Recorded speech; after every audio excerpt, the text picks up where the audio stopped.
Test. Oh yeah, it's the volume. Let's try to change the volume. Desktop video, desktop audio.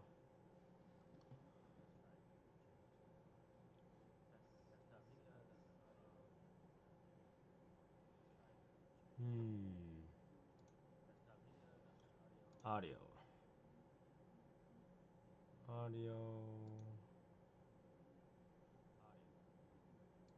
Test.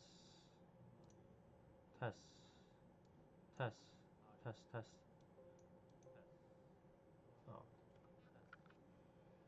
And this is connected to.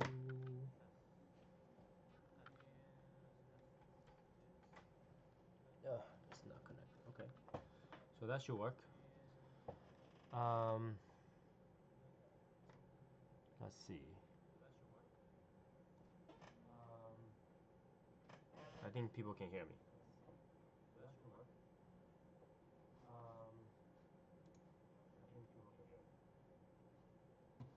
Okay, so let's go with that.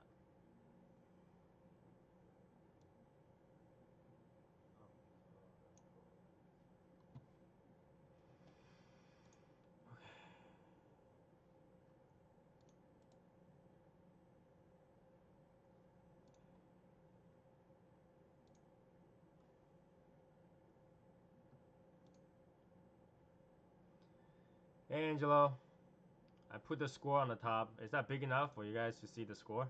Or should I get it bigger? Hey Angelo, I put the score on the top. Is that big enough for you guys to see the score? Or should I get it bigger?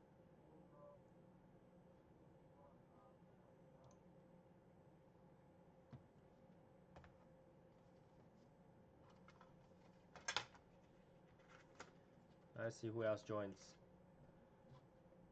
Okay. I don't know how many people's watching the game. I'm not in New York, so I'm usually not. Oh, okay. I'll turn it up. Is that better?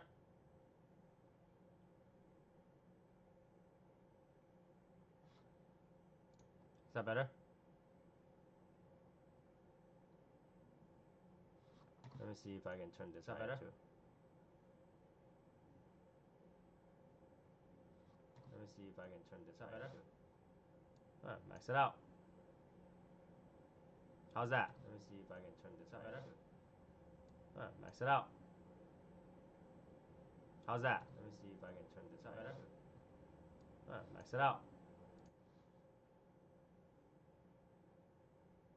I could use a microphone actually, but that was just kind of weird because I had to wear the headset to do it.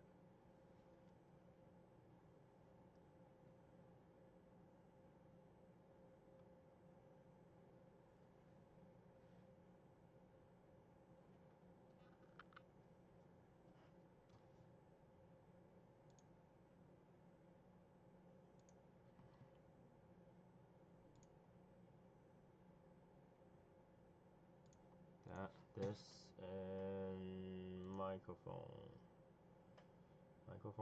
setting. Where are you?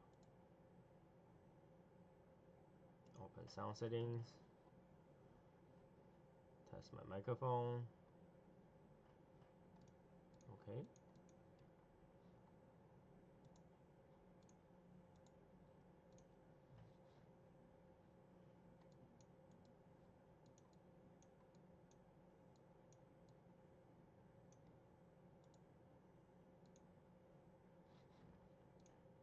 Recording, microphone, property.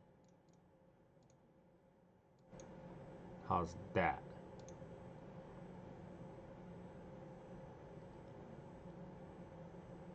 This is new to me too. I actually haven't set up like an actual microphone to set up like an actual microphone to set up like an actual so that should be okay. That should be loud enough because I can hear myself. I don't know. Can you hear me okay? Hey Cruz.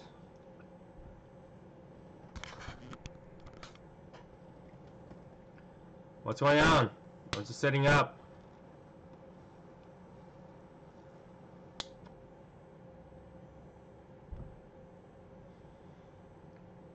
Nice, nice. That's good. It's my first time setting this up the specific way because I had this YouTube channel as like a proof of concept for one of my clients. I just, I have things here and there. I never really use it because I don't make videos. So you're not gonna see like crazy video on it. So if you like this, coffee is right here. Coffee is right here. Yeah, I actually waited specifically so we can hang out. And I'm excited for this. Yes. So yeah, like let's just kind of wait to see who else joins. While I set this up, I did put the score on the top in case those people that actually is more interested in the game score. So I actually left the game score on the top.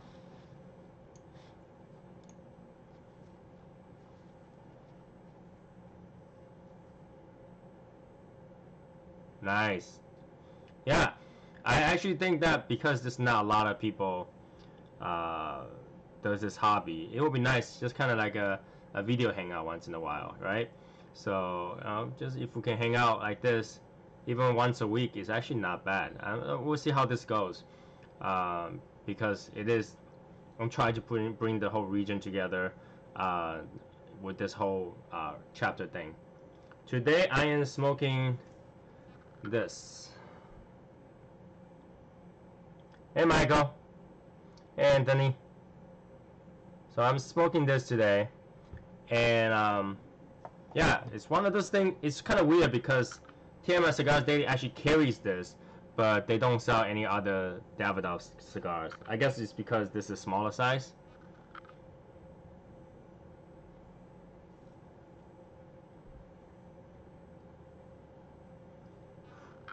Yes, and because our region area is so big that you can't really always find people to join and just hang out and have a smoke and talk.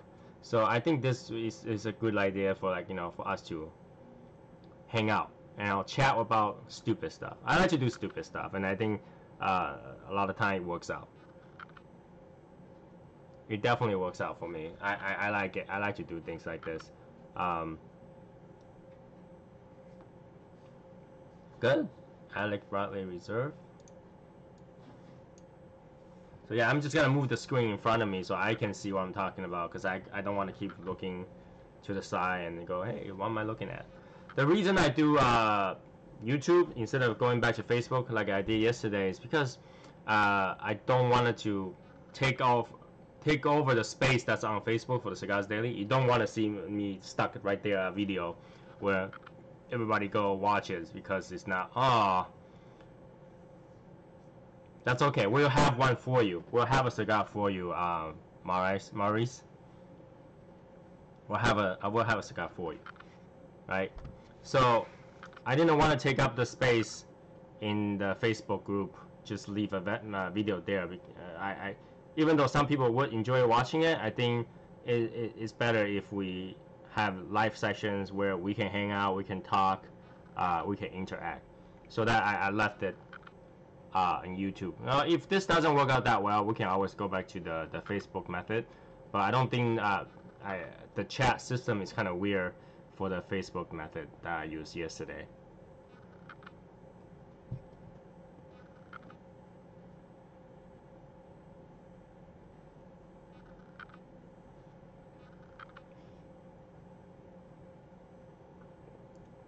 So let's start with let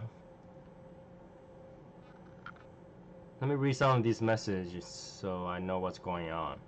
So I have a few people here. Maybe I have another window I can open to see who is here.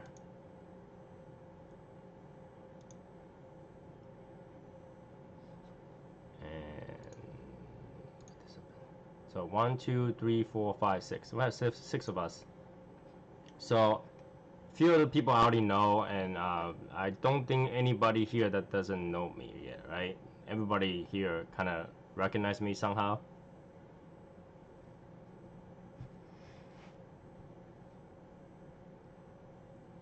Liga and Coffee. Oh, by the way, congratulations to Michael Lopez. You're going back to work. I don't know if that's something good. It's something good and something bad because you had to go back to work. But being able to work is a good thing, I guess.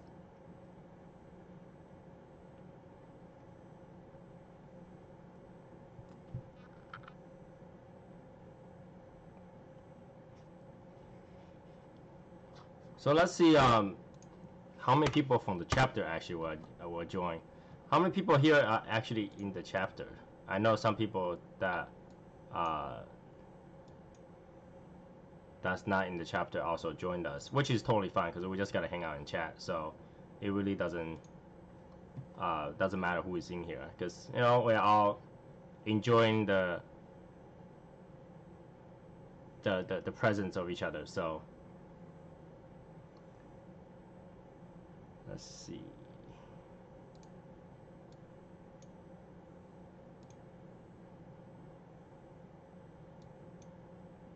Dutch chapter? Is there such thing yet? I think that we're organizing so many things. It's working at right now. So Brian, I just saw your message. If Brian, you're here, when you look at the YouTube videos, right on the right side, you should see a comment box. If you're watching on your phone, it's actually at the bottom. You had to click on chat to be able to see the messages.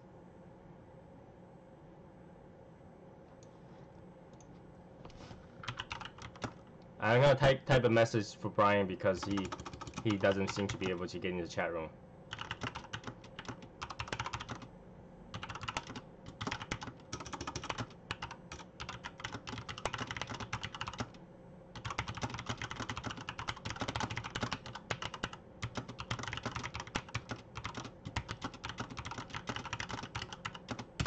There we go. So let's see. Right now it seems like it's doing top chat, so I'm missing some messages. But that should do it. That should do it. Okay. So we have Angelo, we have Anthony, we have Cruz, Jonathan, Maurice, and Michael. Let me see if we can get more people to join. Let's see. Yeah, the thing about today is I didn't even realize that there was a football going on today. I had to be honest, I'm not very well informed when it comes to when it comes to football. So I don't watch it. I did watch for a few minutes yesterday, and I was like, I was like, oh, haven't watched football for a while. Let's watch it. Open it up. Patriot loss. Turn it right off.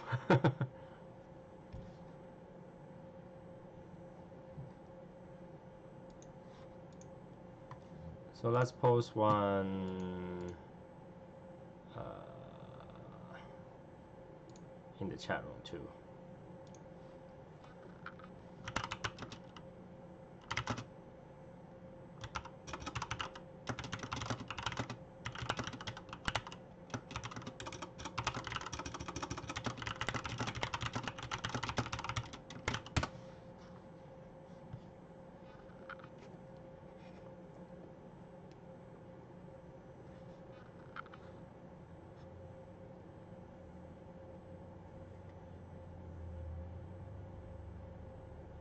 So yeah, so a few of the things I want to talk about is how I plan to kind of deal with the whole chapter thing. Because I talked to, hey Christina, yay! I talked to Tim the other day over a video conference, and then he told me that he's still thinking about how to deal with this because it is our first time, for sure.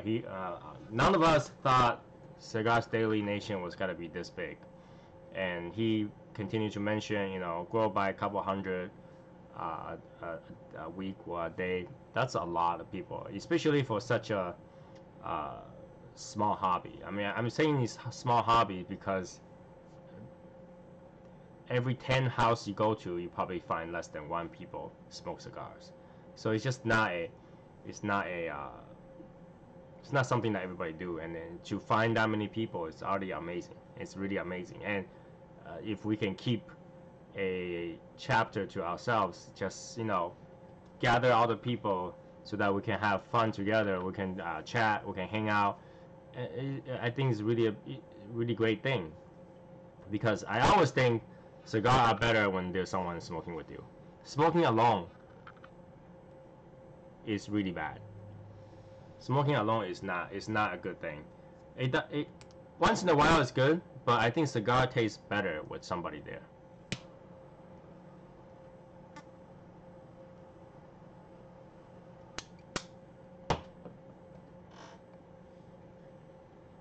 So with the cigars industry being like this, I think having a chapter not only benefits us, but it benefits eventually probably Tim as well. I was hoping that we can gather everybody in certain lounges, that we can eventually have them carry some cigars that we buy a lot, so that we don't always have to wait for mail from Cigars Daily. So for example, if the lounge that we always go to recognize us as a chapter and become our official hangout, they can potentially carry, I don't know, Filthy Viking or whatever that is proprietary to Cigars Daily. It just makes it easier for all of us. And having a proprietary official hangout makes it easier for the new people to join the club, to be there. And then if we're always going to the same club, same lounge, we most likely will run into each other, right? So I think that overall it helps.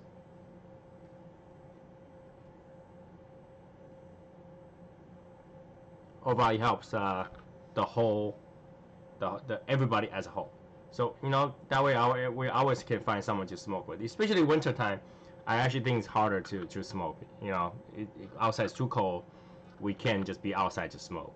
And lounges, it's still trouble, right? If I told you that you can go to lounge to smoke, but you're probably not gonna meet anybody, you probably wouldn't want to make that trip. You'd rather just smoke it somewhere at home.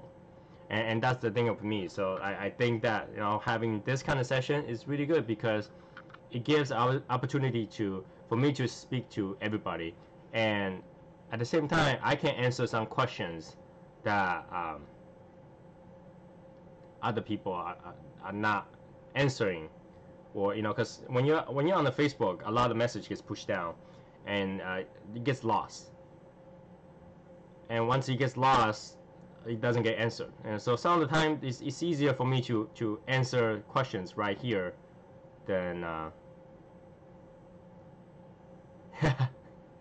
it is really cold outside. I'm in my basement. I have like 3 layers on me because I didn't want to turn on the heat yet. I don't want to feel that cold. So yeah, yesterday I was surprised that when I turned on the live, I was just gonna record a video, like a live video for answering some questions in regard to a game that I want to play with everybody in the trading forum, the trading group. And it turned out to be a chat, and it was great. Like, time fly by. I smoked my cigar.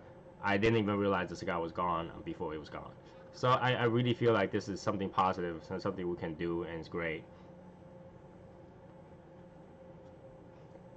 And of course, there's events going on, football, whatever. I will put on the corner so that we can keep eye on it, or you can have the TV on the side, so we're not missing out, right? Because if you go to a lounge, you'll be chatting with friends, and you'll still have the game on the side. So I just want to do that so that we can all hang out, talk about things.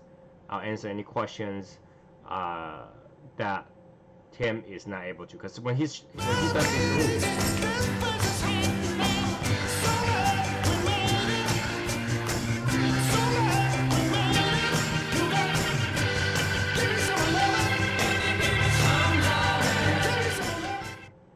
I have no idea where that came from.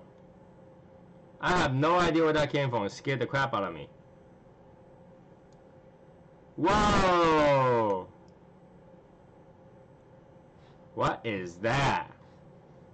Yeah! That's some sort of sound effect going on here.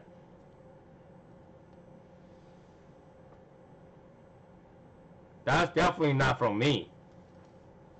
I don't know how you guys did it. Someone did it. I don't have any music on this thing.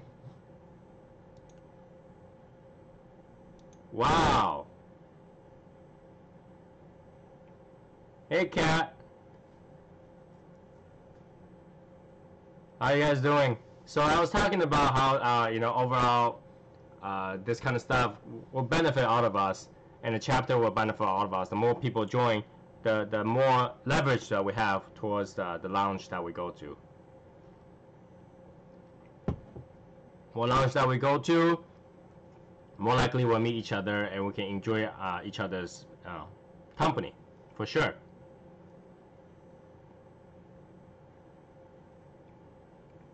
And overall, I got too much time, so I really love to hang out. And you know, anybody from any region want to plan a hangout, go to certain lounges, I'm always up for that. Because if anything I have is time, I got too much time, and I really, you know, every day I just enjoy this little time. Usually for myself, right? Because I'm just drinking my coffee and smoke a cigar. But if I can smoke a cigar while drinking coffee and have the company of everybody, I think I'll enjoy it more, because I definitely enjoyed it more yesterday. And I hope that everybody can enjoy more at the same time. I don't have guests like, you know, Tim does, where he will be able to offer, you know, discount on the new product. People that do crazy stupid stuff, which I you know, here's the thing, Tim, if you watch this video ever, invite me to your place, do stupid stuff, because I love to do any stupid stuff though. Gotta be really, really stupid, then I'll do it.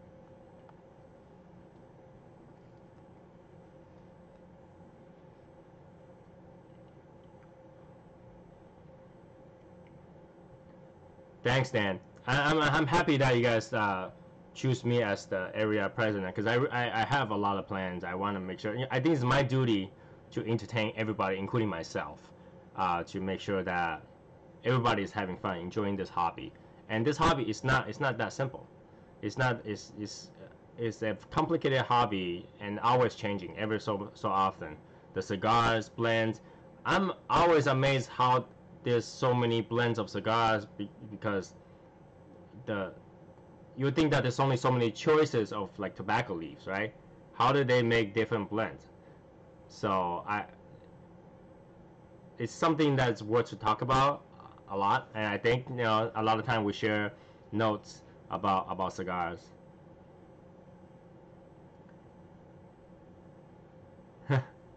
Well, why are you looking to trade cigars? But please don't make me go to a lot of USPS. Yeah. So my first year, I was super confused what I'm doing. My first year, that was like six years ago maybe. My first year was complicated. I don't know what I'm doing. I was buying cigarillos, and I was buying like a regular size cigars. And my first purchased cigar was Romeo and Julieta, but I never got to smoke it until a year later. I was like just smoking those cigarillos, and I can never pick up any taste. And then people will tell me to buy Javas, an acid, and I will buy them, but I can't tell the difference. They're all the same to me. Because before that, I was a smoker. I smoked cigarettes. It's almost like a cultural thing. Most Asian will smoke cigarettes, sometime in their life, and I started very early, and I was very skilled at it. And you know, I can inhale the retro hill, and then blow out the smoke again. You know, one of those things. But once it comes to cigar, it's such a Alright, that's some sort of advertisement. How did you find out where that came from? Alright, that's some sort of advertisement. How did you find out where that came from? Alright, that's some sort of advertisement. How did you find out where that came from? Alright, that's some sort of advertisement. How did you find out where that came from? Alright, that's some sort of advertisement. How did you find out where that came from?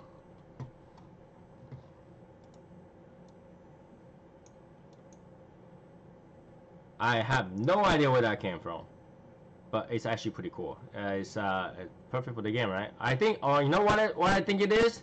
It's probably from the thing I put on the corner that displayed the football scores.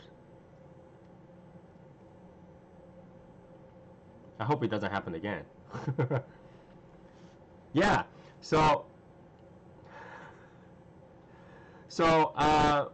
when I had those so I bought a lot of Java from, like, you know, coffee, chocolate, to mint, to, and then finally I heard everything about Cuba Cuba. Everybody was having a hype about Cuba Cuba. When I look online, Cuba Cuba. And when I bought Cuba Cuba, it was like the first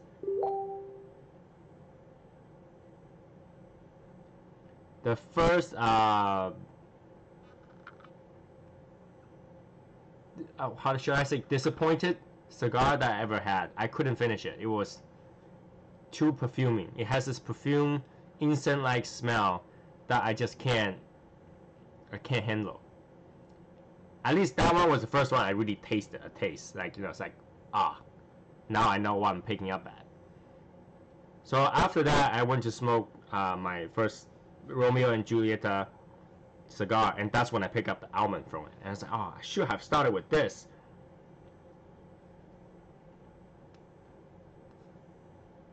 And I talk too much, and this cigar keep going out. Anthony, are you watching my my live stream right now? I'm not sure if you are.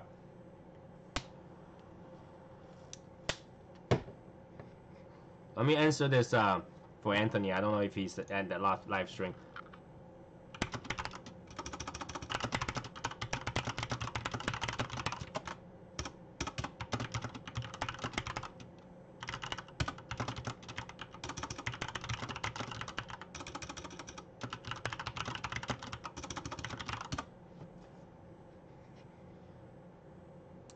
Different Anthony. I'm looking at Anthony Kafta.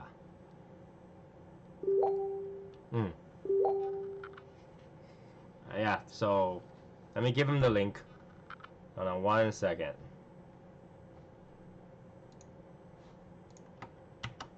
There we go.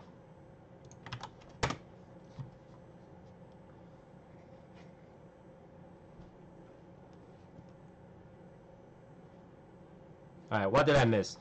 So, Dan.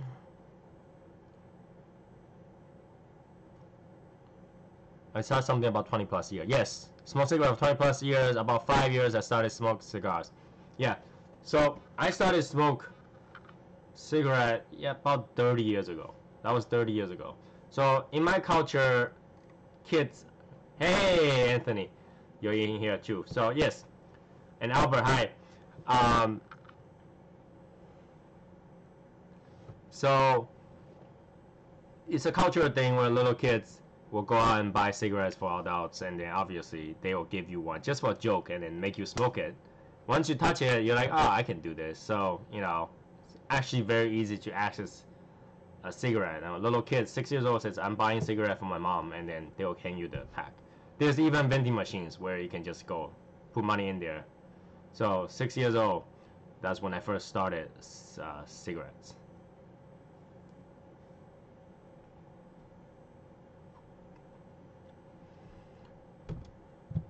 So, for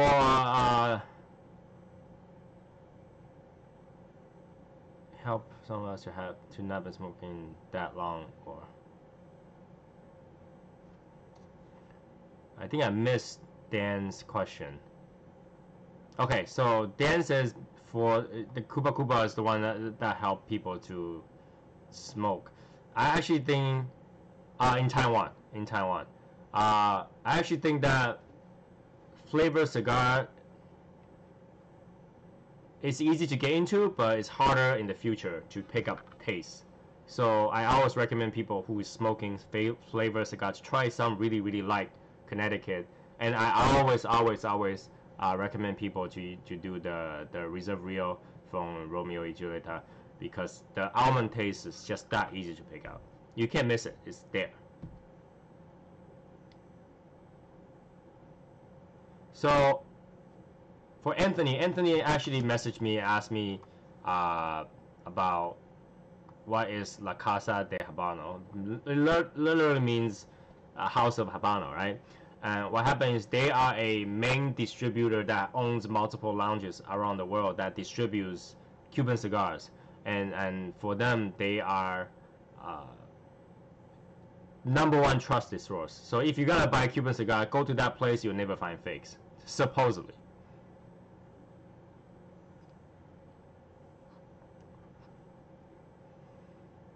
So all the cigars from Cuban cigars are all at least medium. There's no such thing as light body, because they don't use Connecticut wrappers. They use Habano wrappers, and Habano wrapper just normally is medium. So anything that you pick out is gotta be at least medium and up.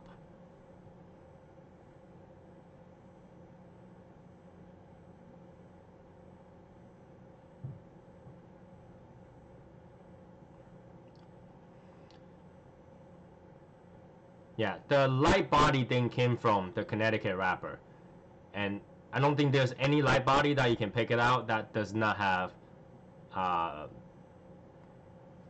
a Connecticut wrapper. If you go, there's no such thing as light-bodied Maduro, right? So you're gonna, if it's light, it has to be Connecticut wrapper.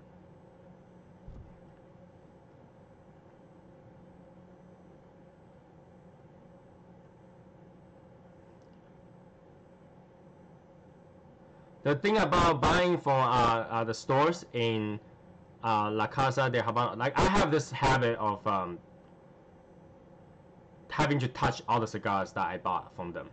If you see me, I posted some photos when I go to my regular stores. I have to touch all the cigars, and I have to see all the wrappings. I have to see them come from a box, brand new box. I don't pick out the things that's actually on the shelf. Only because certain countries like China or India, even if you go to real stores, you're gonna find fake ones. Only not because the store carry fake ones, because the employee there swapped it.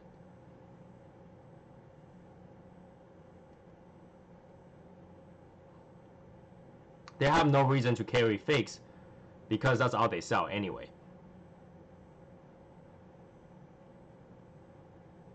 I will eat anything to do with Tim's video to just entertain anybody, okay? Those cockroachy stuff, don't pick up those. Those are too easy for me. Pick up something that's, I don't know, something that people don't eat. Like, being Asian, I've probably eaten everything that walks and had a heartbeat. So find something that doesn't walk and don't have a heartbeat. Maybe I'll try that.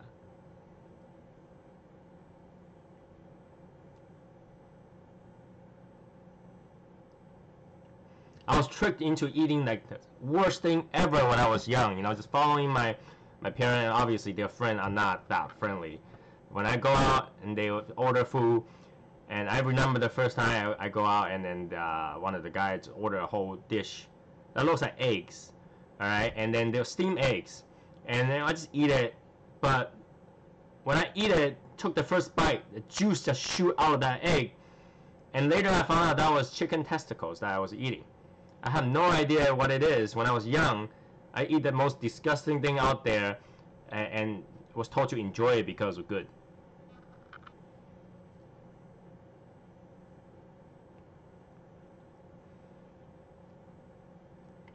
Album, my favorite Cuban is gonna be H. Upman. I actually like their Petit Corona size because it's just like this, kind of small size, and it's just easy to smoke. I do smoke the longer sizes, but I don't really like to be along just it's whatever that lasts me the coffee, because I like to go with coffee, wash out the taste, and then have it again. But as many of you will already know, I don't smoke Cuban all that much. My favorite cigars are not Cubans. My favorite cigar are usually Nicaraguan wrappers, and I will go with those.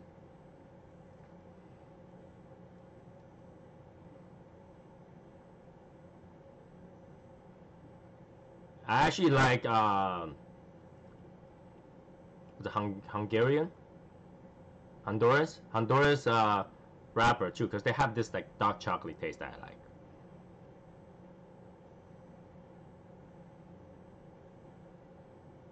Nice, nice, nice. Rocky Mountain oysters. Rocky Mountain oyster isn't that bad either. To me, they're like regular delicacy. H. Upman, I think they're just a Petit Corona. There's the only one there. If you go to a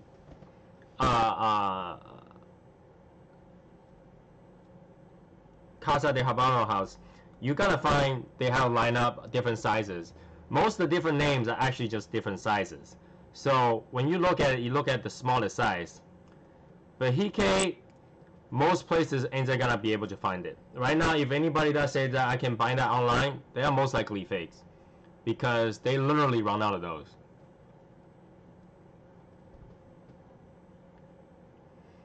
The only few places that you can still find Bahike are Singapore, Dubai, maybe some Switzerland countries like those.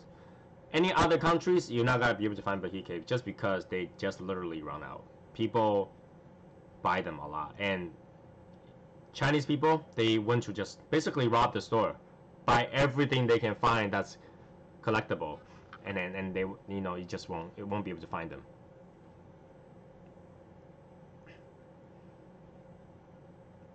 So if a lot of Bahike out there are fakes. This is one of the things that you have to be really careful about. And why am I getting this?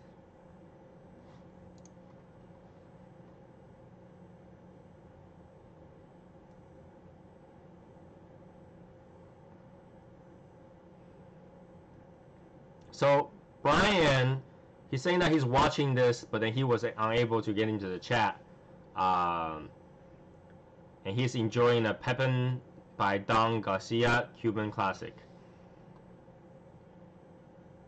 But yes, hi to Brian. Thank you for watching though. Thank you for joining us. I really want to do this. And for those who enjoyed this today, maybe you can subscribe to this channel. And I promise you're not gonna find junk videos, because I actually don't like to make videos. I hate editing. That's why I always do live. I just say what I say. If I make fun of myself doing something stupid, it's perfect. It's right in there. But I don't like to edit videos. Like I say, I make this channel, and same with the Instagram and all those accounts for proof of concept. I don't really do any video work. I'm not a streamer per se, so I use it for life. So for now, let's try to do this YouTube thing. If that works good, we'll continue to do this one. If not, I can always host it on Facebook once we can get that settled. Because right now, it's very hard to get everybody in the same place doing the same thing at 8 o'clock. Again, I say I don't even know there was a game going on today. So next time I'll prep it better, or we can do this ad hoc. Whenever I'm smoking, I'll put a live on to see who want to join me. But H. Upman, find the Petit Corona. They're really, really good. The longer ones are good too, but I really do feel like that the smaller size has much better taste when it comes to the flavor. Glue 46953. Who is this? Tell everybody who you're supposed to be, because I can't tell who you are from the screen name.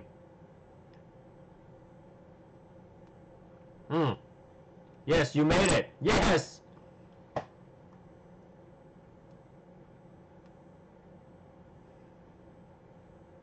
I did try the Churchill shorts.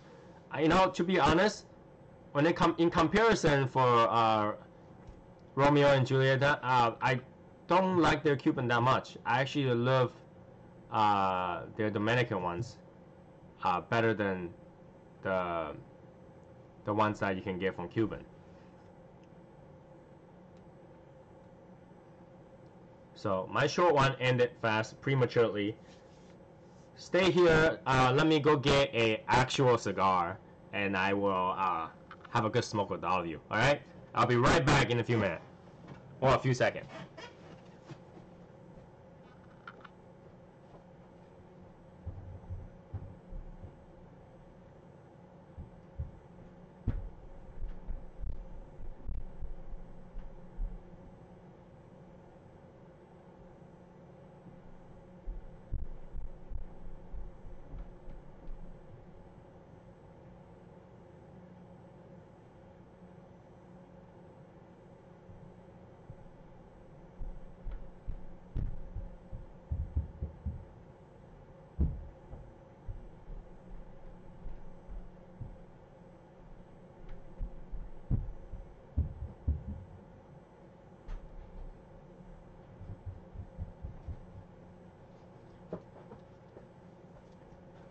I'm back.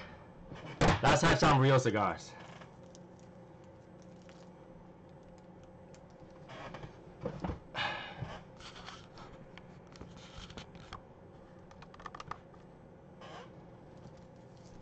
So I'm smoking this. Just want to make sure everybody can see this. This is the Avo 30-year limited edition 05. It's one of the limited one they just came out with. I had one before. It was really good, and I've been giving those out quicker than I can keep them.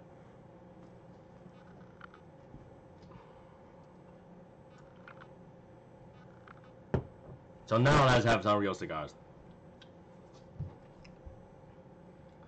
V-Cut as always.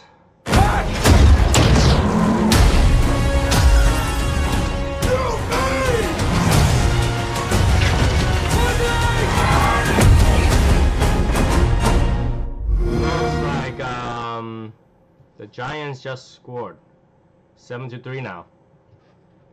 Yeah, now I know where that sound came from. It came from the tag that I have over there for the game.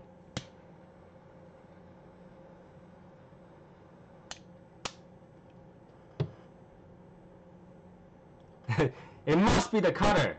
I'm telling you, my cutter makes noises. That would be kind of cool, right? You put like a sound thing on it, and basically every time you try to cut, it goes like, oh, yeah, that would be good. That would be pretty cool. So I see a lot of people asking about bad burn and stuff. How to that they always have touch up. Yesterday I actually had a live session on the trading forum. If you watch that video, you see that you can actually correct it by just rotating your cigars without lighting it up.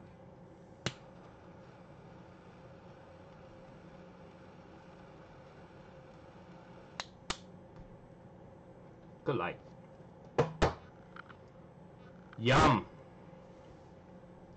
So the cutter I use is the Calibre SV cutter. So I actually like, it's kind of thick, but I actually like this. It's kind of thick, I like it. I usually use a V-cut, but there are like the smaller size cigars, you can't V-cut them, so you need the straight cut for those, and that helps when I try to go out and I just need to bring one.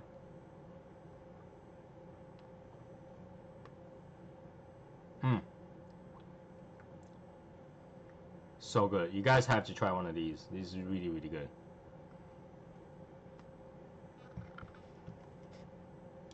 You know, the thing about cigar beds is that I have no idea where those cigars came from. Who is their distributor? Anybody knows?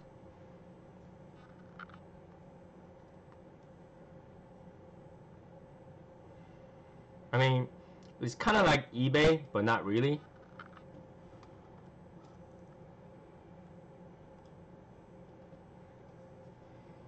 I have no idea what this camera angle goes to. There we go.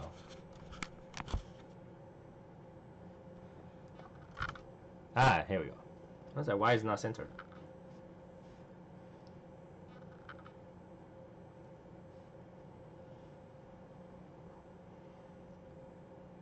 So yeah, I mean, I don't personally like to buy stuff from online, to be honest. Like, Tim's website is like the only one that I bought. Before that, I bought from TNT just because I trust Tim as a good retailer. So I started to buy from him, and he really took care of all my problems. When I bought the lighter from him, had an issue, he took care of it. Everything that he took care of, that I took it into heart. I'm the type of person that I treat people how they treat me. They treat me nicely, I'll make sure that they get their business and all that stuff. So, same with friends, people who treats me nice. And a lot of you, I have to say thank you for sending me stuff. and I always return the favor, and I send out some sampler for you for those who send me stuff, just so you can try it out. And yeah, and I think the way he does business is really good. That's why I think that is why so many people has joined Cigar Daily Nations, to be a part of a whole group. So I don't really buy that kind of stuff online, and especially cigar bits.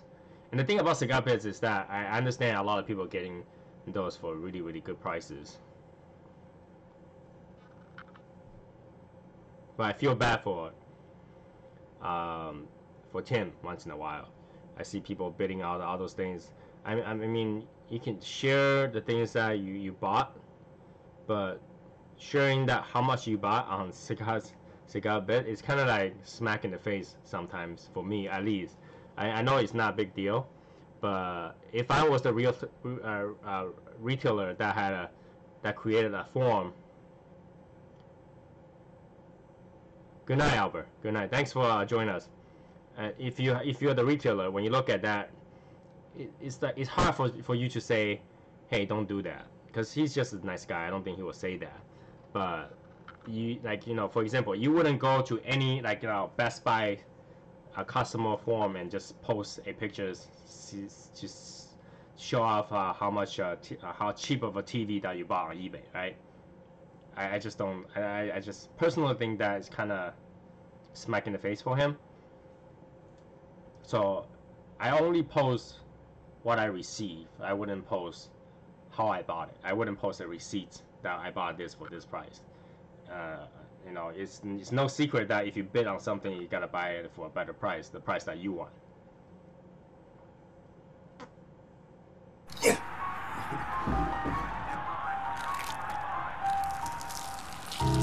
I think it's this. What? Can I turn off the sound for this? How? Why? Because. Use Old Spice. She knows best. What's with this advertisement? It's funny. I'm pretty sure that sound came from websites, but I just can't tell where it's from. But anyways,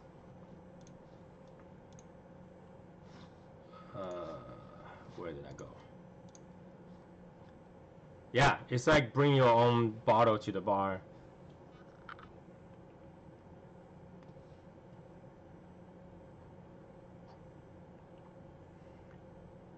Yeah, he's too nice to say that he's not okay with it. I mean, he definitely had to say I'm okay with it. Like I made a post about it. I'm saying that it's like, if I ask you, it's like, how do you like my kid, my baby boy right here? Show it to you. Even he's ugly, you kind of have to say, oh, it's kind of cute. Right? As a business person, he's not gonna try to offend anybody. But yeah, I agree that cigar bits you can get better prices or whatever that's overstock, but it would be nice if we don't do that kind of thing, you know. Did you know with Vanishing Deductible, you can earn $100 off your deductible for every year of saving? Let me see if I can turn this on. Sing that. Vanishing Deductible. You can Earn $100 off your deductible. Yeah, it is that. It's the scoreboard. I had to find a different scoreboard that doesn't have advertisement. Let me get another scoreboard for you guys. Maybe on Google.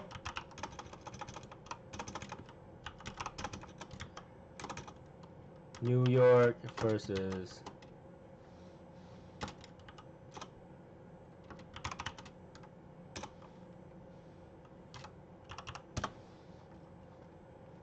so yeah, I can do this one. Let's do this one. It's on there. And let's do this. We'll put this on there so we can all see this. Browser. And I have to say, I'm really new at this. I don't usually do this. If I do live, it's usually gonna be because it's easier to do it somewhere else. And why is it clear? That's crazy.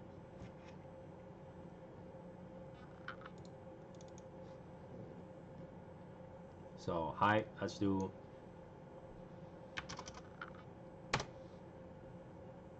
Does it show the score?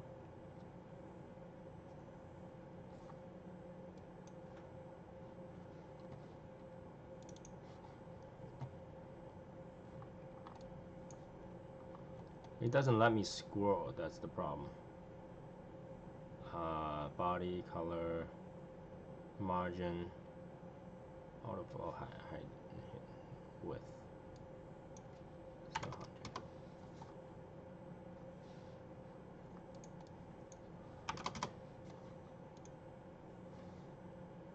so yeah, there's a score, 7-3. You sure? You guys sure? I'm putting it out for you guys. If you guys don't need that, I don't have to leave it there. Anybody else actually paying attention to the score right now? All right, no scores needed. Good. So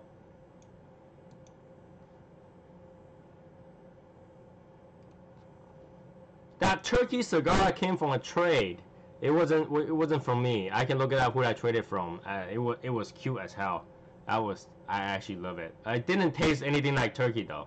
It did not. It doesn't taste anything like turkey or Thanksgiving dinner, anything like that. It just tastes like a cigar. But the band absolutely get me. Like I'm a sucker for that kind of stuff. If see that's cute, I'll keep it. I'll buy one kind of thing.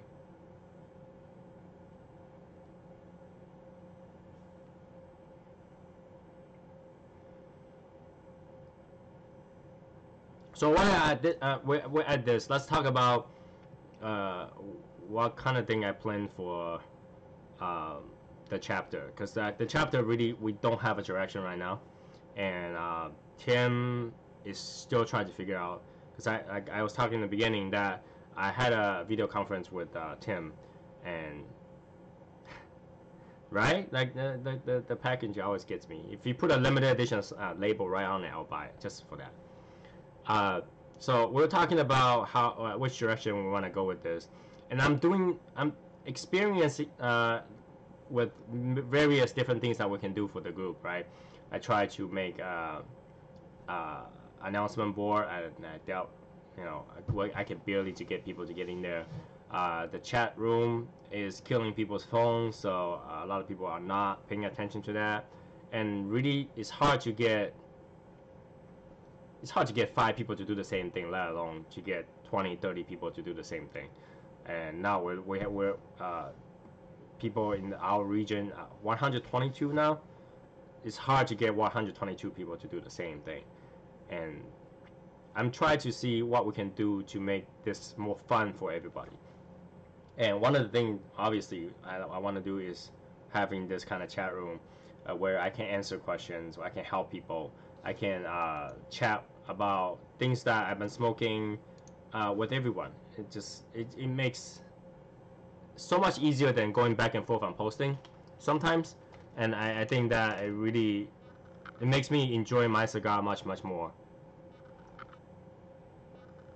and my coffee much more. And a lot of time, cigars it's a weird thing, because every lounge had their own cigar, right? Every place had their own cigar. Just like Tim making his own, blend, and everybody in different region get to experience different things. But obviously, Tim cannot carry everything. So the only way to do it is for me to smoke something that he doesn't carry, so that we can talk about things that he doesn't carry during the time that I am on, and when he's on, he can talk about the things that he carry, and obviously offer much more better deals for everybody else, because that's something I cannot do, and I don't want to do the same thing that he's doing. That it will be repetitive, right? So when I go live, I just want to chat with everybody, just have fun, talk about things, dumb things, good things, and get to know everybody really, because we haven't met each other, and I can tell you that I plan to, if I have to travel the whole America to meet everybody. It's just that how I gotta put the time together, and basically I think Tim is planning to do that too. Once you have a chapter set up, we can have chapter events where we'll go to one place all together, where Tim will show up and just hang out with all of us. And I think that's a really cool thing to do, because obviously now I guess Tim is somewhat of a celebrity, and everybody want to kind of hang out with them. So I want to hang out with everybody for sure. I love to hang out.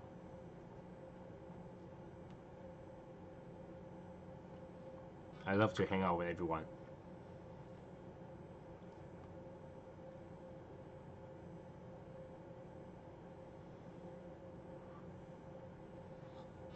Yeah, and if I could, I would have took care of every region, but obviously some regions are huge. I'm still trying to figure out how we gotta get people from Philadelphia. I think majority of the east side is the Philadelphia members. There's a lot of members in that region, and New York. I can take care of the New York part, no problem. But how I want to be pay equal attention to every region that we have, and obviously I'm pretty sure once we selected more representative, we can merge the events together, right? Borderline events. I mean, Midwest, Mid-East, and then Northeast can potentially do something together. I mean, everybody vacation, right? So when we vacation, we can talk to each other and really help everybody to do something.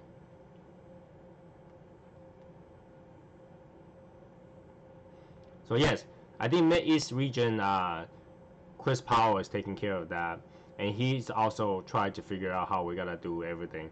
He is, I believe that he's using his own chat room that is merged with something else at the same time. And Tim did talk about how we wanted to make sure the setup of every region is the same, and so that all of the member can experience the same benefit.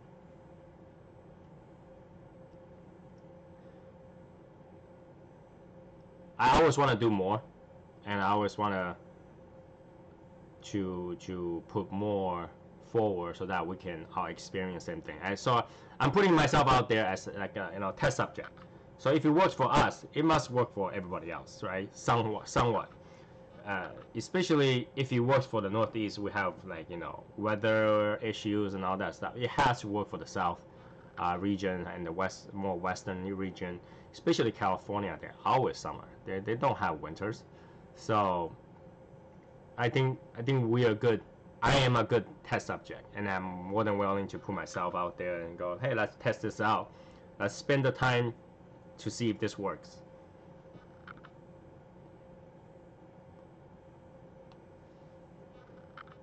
This cigar is good.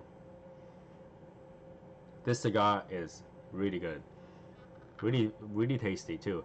And the strength is actually not overwhelming either. It's actually really good.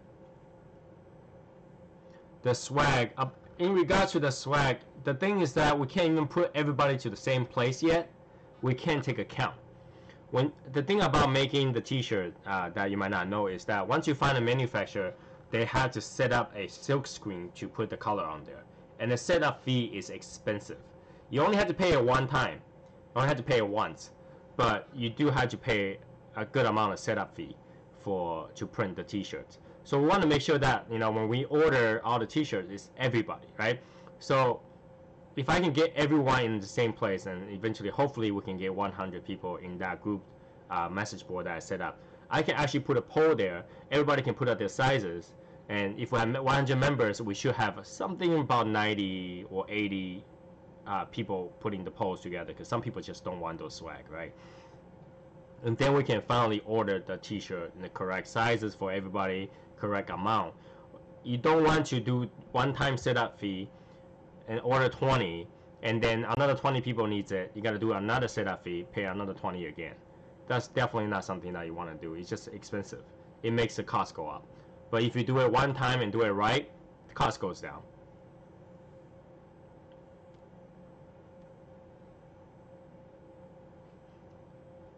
Because I've done a few consulting business for these silk screen t-shirt companies before, so I definitely know that it's a time-consuming process. You gotta do the logo, you gotta do the design, and you have to put it together.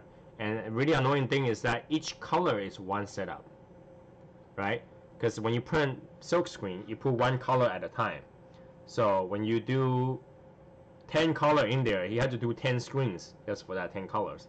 So it's complicated. We had to design the shirt, we had to design the logo with our region on it, and it's definitely a working process. And then we have to first, I need everybody's help to get the rest of the people to join in one place so we can get an accurate count how many we really need.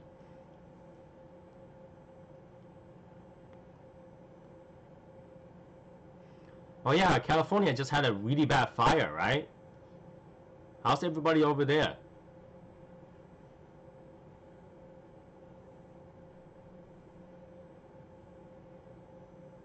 Like, I didn't pay that much attention because my wife actually told me that only the rich, famous people's place got on fire. The normal places are actually okay. So I didn't pay too much attention for it. But hey, if you're safe, that's a good thing. I mean, I don't know how bad the fire is. I heard, to me, based on what I heard, that California always had brush fire, so that happens a lot. But I don't know if this was supposed to be vandalism, somebody set a fire, or it's just a regular brush fire that's just gonna end quickly.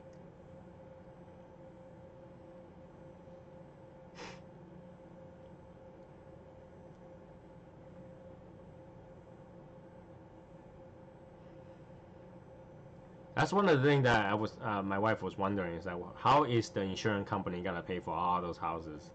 Because I heard there was a lot of damage, but mostly in rich areas.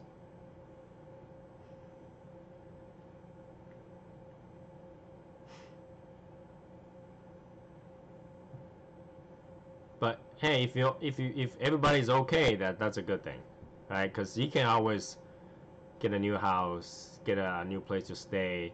Everything can be purchased, but you can't purchase life. So just being safe is the best outcome already.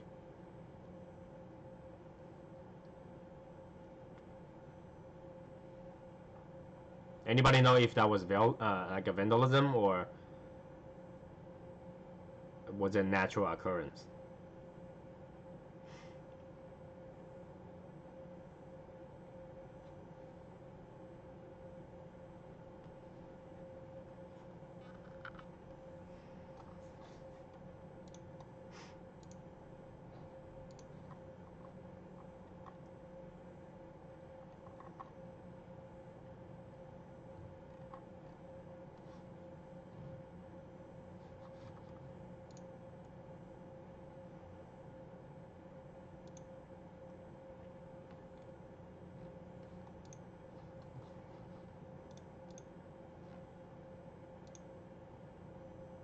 Just have to click.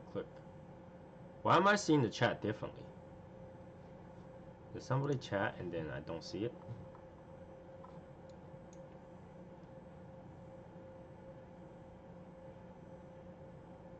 Faulty transformer. So it's possibly that's vandalism then.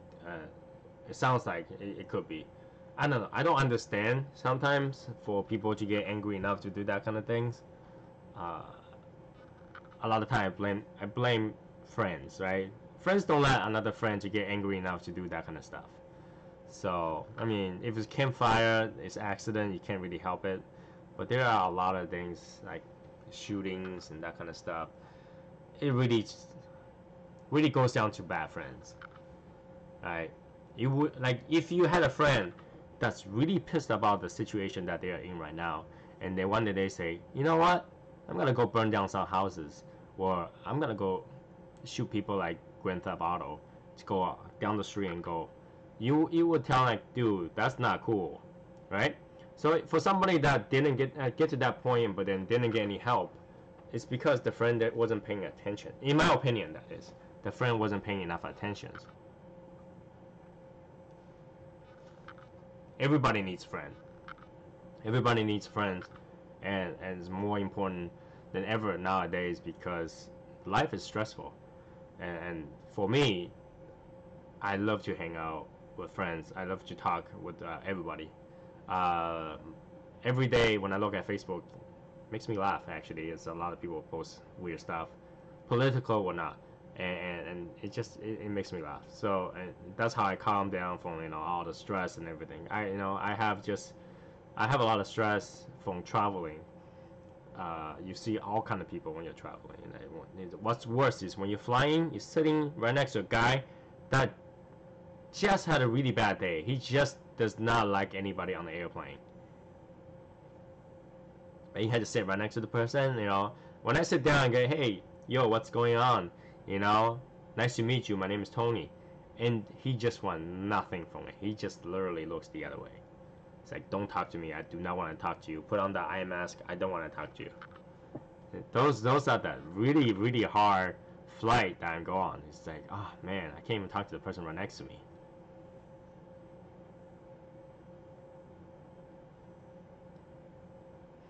I have experience where I'm on an airplane and obviously I like to sit in the close to the window aisle, and the bigger middle seats, the 4 to 6 seaters in the middle aisle, a lot of times they put kids there, and when I see kids running around, I'll be like, hey, what's going on? I like to talk to them. And I actually have experience where they tell me, hey, don't talk to my kids.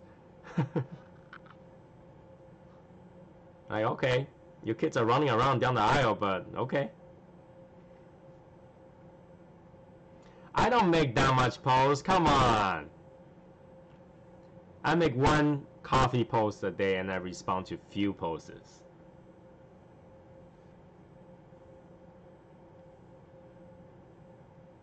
But I do make more posts than Tim does.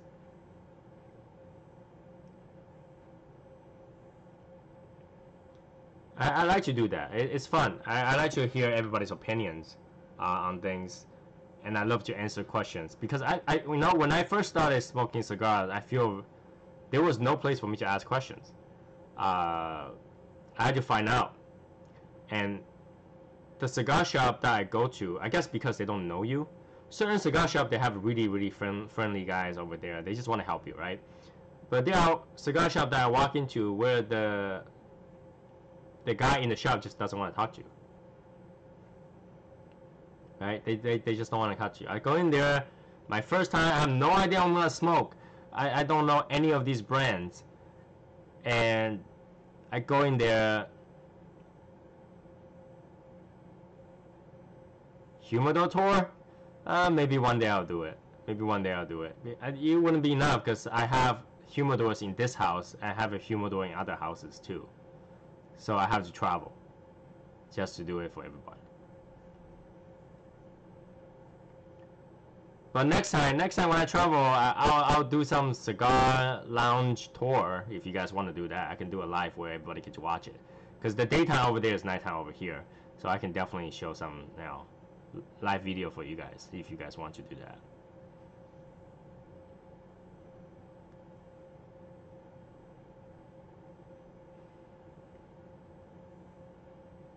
So yeah, I went to the cigar shop. Nobody want to help me. Finally, one guy talked to me. Says, "What are you looking for?"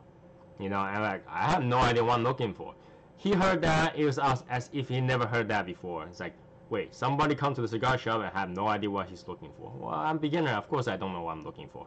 I don't have a humidor. I don't even know I needed one. I saw those humidor and they go, why do people need a container? Just put cigar anywhere.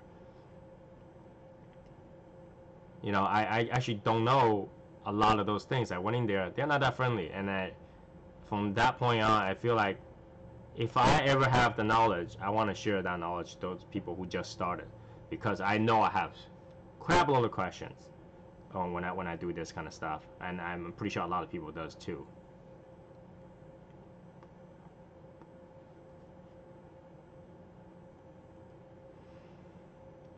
And that's the thing about Chris, you're right. I walked out of that shop actually, but especially in Massachusetts, there's not a lot of shops. One actually closed recently too. I am building a 4,000 count humidor. I can show you guys actually. I don't mind. Let me turn the camera. Can you guys see? There you go. Almost there.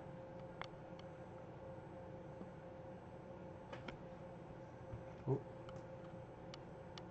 Hold on, guys. I'm just pointing to the right place. You see that curtain behind this? Behind that curtain is gotta be my walk-in humidor. I'm still working on it. I just don't have enough time to finish it.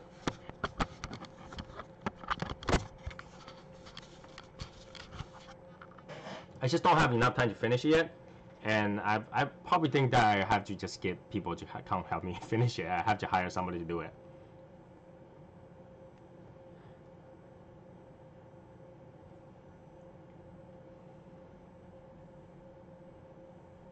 Recently, I actually went to one with Justin Wagner, and he lived in Ashland. It was not too far from me. And went to a lounge, and the lounge, the owner of the lounge is really nice. I was in the humidor, I was looking around. He came in and said, "Hey, let me recommend you something." He's really nice. So there are some really nice owners, and there are some not owners. I don't. There's some people that work in the cigar shop that shouldn't even work there.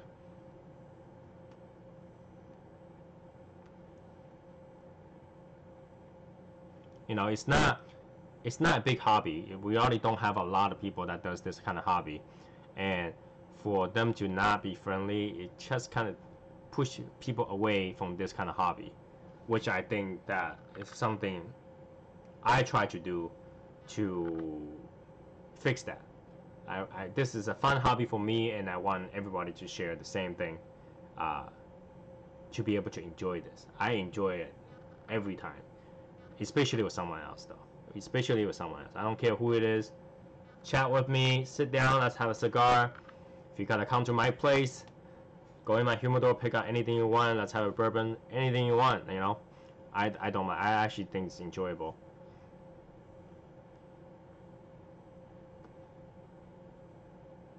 So, if you didn't watch my video yesterday, I was talking about uneven burns, and sometimes if the ash fell down, you gotta start to have an uneven burn.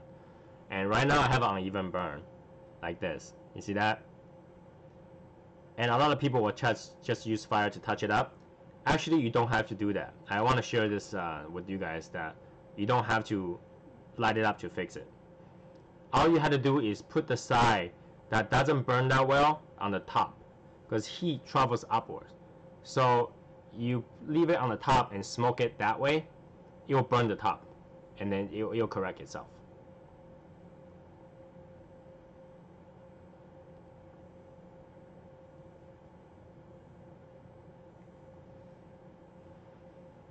It's not that bad. It's just that I happened to touch it when I was fixing the camera, and they touched it, so it didn't burn that well.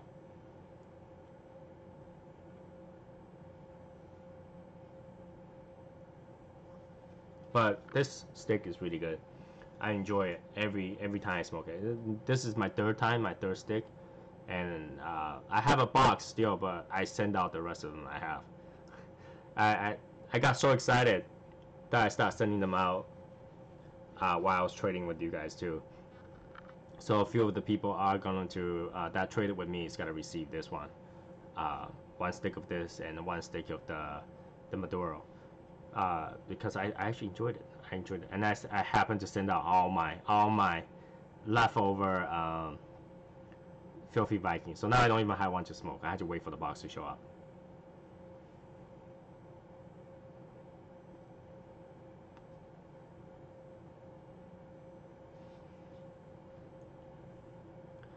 So yeah, the lounge, I think it's up to the chapter to really find a lounge that everybody can enjoy, and then we can just recommend to only go to that kind of lounge that everybody can enjoy, to make it like an official hangout place of the Eastern chapter or whatever chapter that you're in. I think that would be a good idea, so people don't have to have bad experience going to really crappy lounges.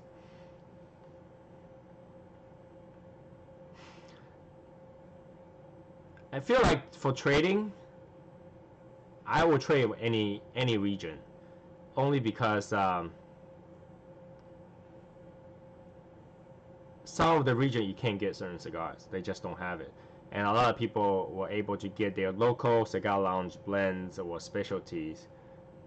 If we just have a Northeast trading group, you have very limited amount of trades because not everybody want to trade. And again, in the trading with somebody posted a post about he's new. He doesn't have many stuff to trade.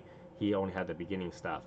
So, and I guess how I responded is somewhat mean, but in the beginning, I don't think you should be trading. I think you should just try everything that you can possibly get for yourself before you trade, because trade is not cheap.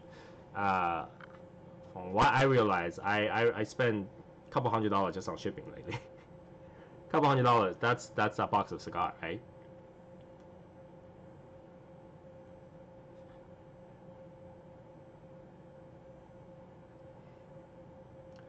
Jonathan, you need to stop winning stuff so other people can win stuff. I probably had to ban you from guessing those free guesses so that you don't win shit. Because you win too many. Other people need to win stuff too.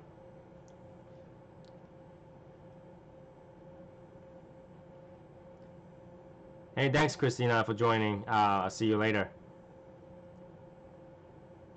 I think there's will be okay. So I think they would though. If there's enough people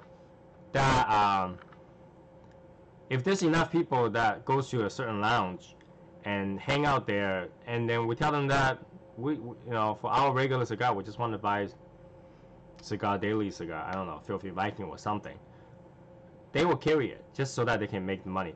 There's a rule, at least for Massachusetts, that all cigar lounges must have 51% sale came from cigars. So for them to be able to sell a cigar every time you go in, that's very important, right? So if you don't bring your own cigar, they profit at the same time they can meet that 51%. This is where the cover charge came from. If you go in there with your own cigar, even if you order a drink, you have to pay cover charges or cutting fees, because the rule say that you must have 51% of your sale generated from selling cigars. It helped them meet that quota.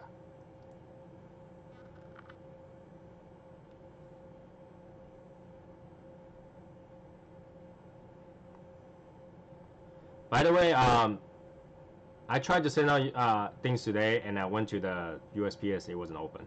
So Jonathan, you had to wait a few more days for your ashtray.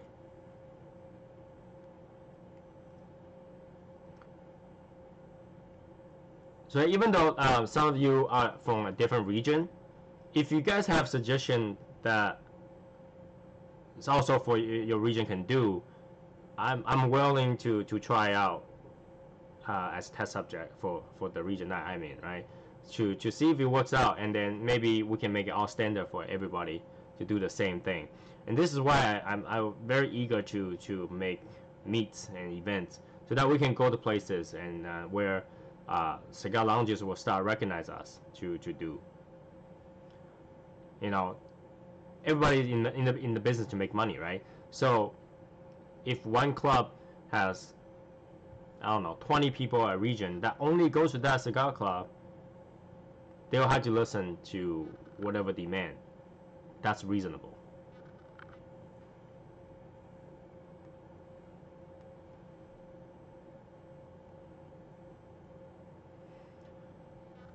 I know you buy.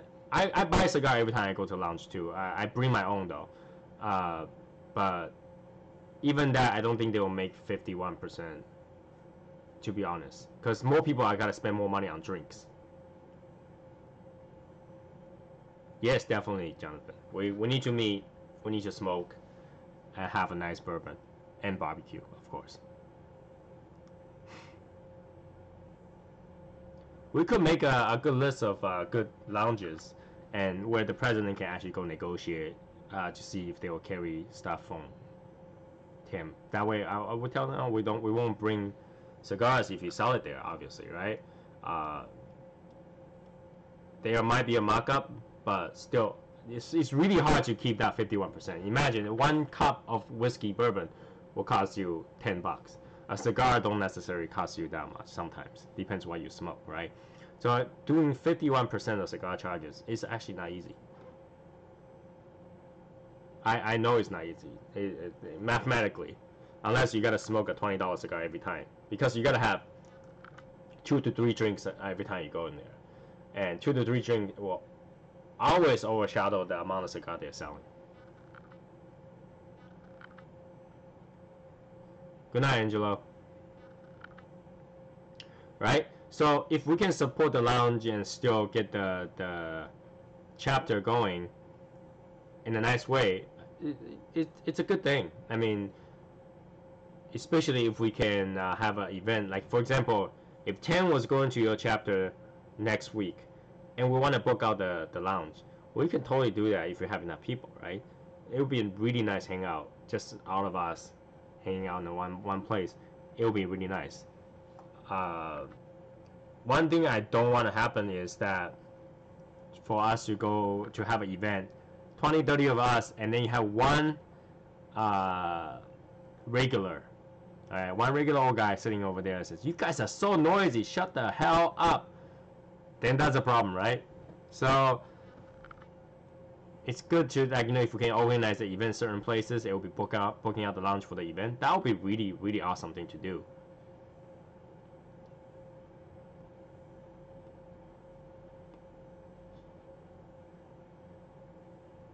Three drink minimum and $25 cigar minimum.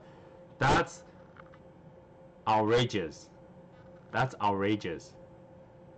For 3 drink minimum. So you go in the cigar bar, you expect to spend more than $100. Hey Chris, thanks for coming. I was actually just talking about the chapters things, where I say I'll be the test subject for a lot of things. If anybody have any ideas and how we can get the lounge to recognize us, and where we can recognize the lounge that we usually go to be like an official chapter lounge. And that way, if we needed to, we can book out the lounge just to hang out. That would be a good idea, right? What do you think, Chris?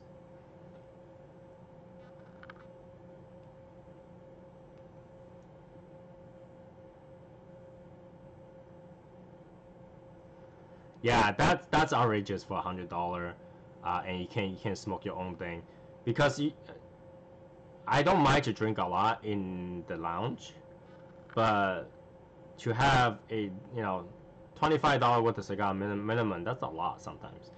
If I just smoke something small, like the one I started earlier, like these, a whole pack wouldn't cost me $25, and I can smoke all day.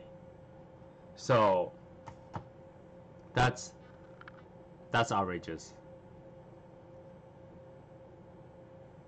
But you know what I'm saying, right? If we can get a place to basically say, hey, you guys are from Cigars Daily, we recognize you, want to be your preferred cigar lounge. We'll carry a few of the blends that Cigar Daily member like to smoke. I think that will really work out well.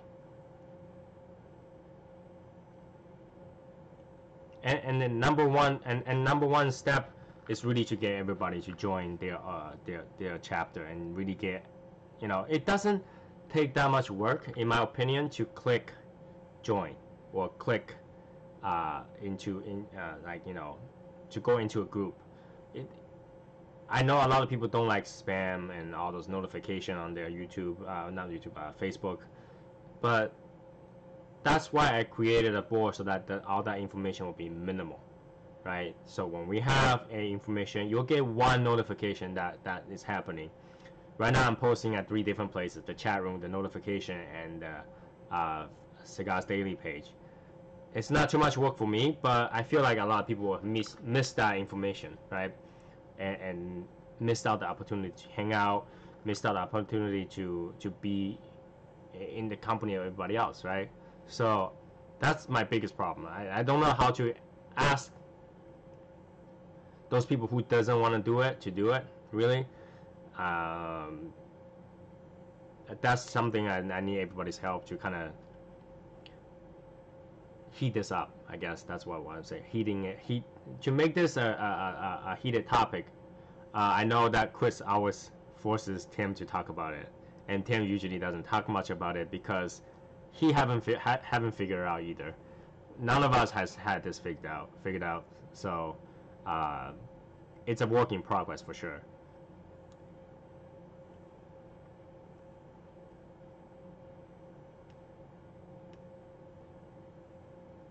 But one thing I can tell you is that for the Northeast chapter, Davidoff 6th Avenue already recognized as a chapter that they invite us to go. So WhatsApp status voila. What's going on? Who's this?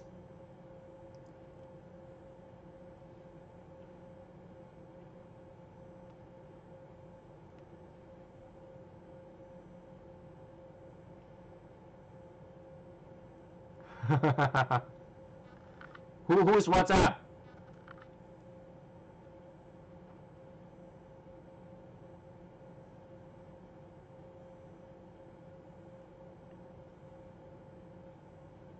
By the way, if I haven't mentioned before, in the future, I probably do this ad hoc. I will do it whenever I could, to just hang out, to see who's online and just hang out.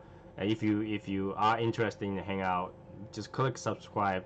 I promise you're not gonna see review videos. I don't like to edit videos. I'm not so much of like a super hyper person that can be like the cigar guy or like Tim, where they can make a video and cut off majority of the video at parts and still look fluid. I can't do that. I just like to talk straight. You know, live feed is more like my thing, where I can talk to everybody. That's how I like to do it.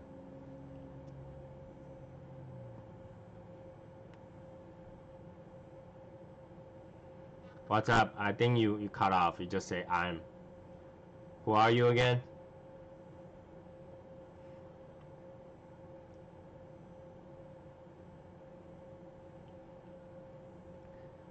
You know, if you ask somebody to please friend you, they have to know who you are to be able to friend you, right?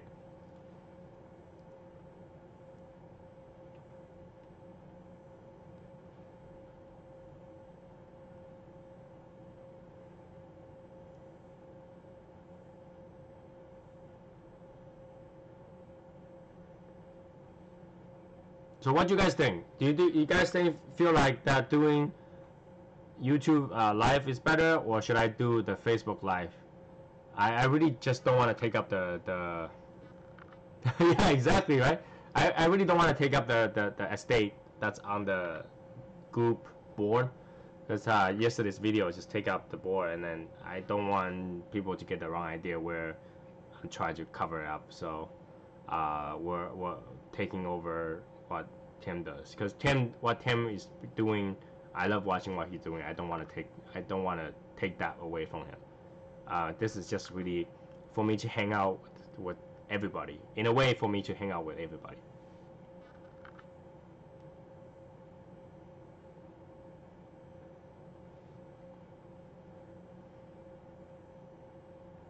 Yes, for me, it seems like the comment works better.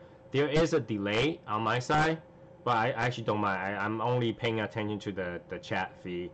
I'm not really looking at myself. I'm just looking at the chat. Some people are messaging me through Facebook so far, and I just once in a while I just look over to see if anybody messaged me.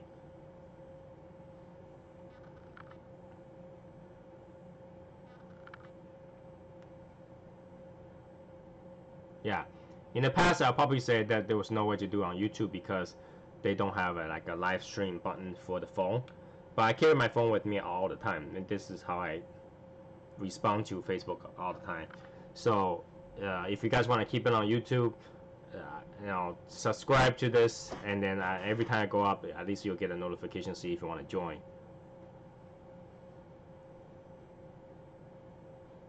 Other than the one where I complain the next time I go to USPS in front of the door and they're not open, you probably only gotta see live stream like this. Michael, I saw your subscribe earlier today. You're like the only two person, there's like two people that subscribe it. So, all right, good night, man. Anthony. So yeah, I like to hang out. So I'll have more of these hangout videos where we can chat. Obviously, this is very last minute for me. I woke up this morning. I went to USPS. I came back. I was like, you know what? I can really use somebody to chat with me right now. So I was like, you know, why don't I set up a live feed and then we can chat tonight? and then that's how this come about. It's really not planned, and I really just wanted to talk to you about everything really. I want to talk about the chapter, but doesn't seem like a lot of chapter members has joined, so I try to find another way to convey to them how we gonna do the chapter thing. But for a chapter to work, everybody kind of have to first take that one step into the club, into the group, so that we can get the message through how we gotta do this correctly, right? Obviously, I want everybody's opinion, I want everybody's feedback and suggestions so that we can do this better.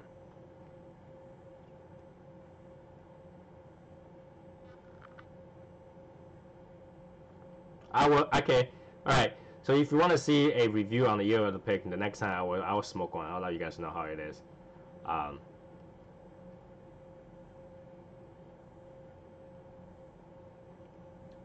No, I have not. I haven't.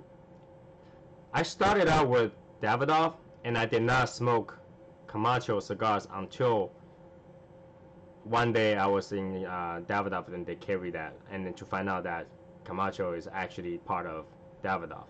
So I haven't tried that yet. No, the few Camacho I try is pretty much the same that's being sold right now, minus the is it double or triple Maduro.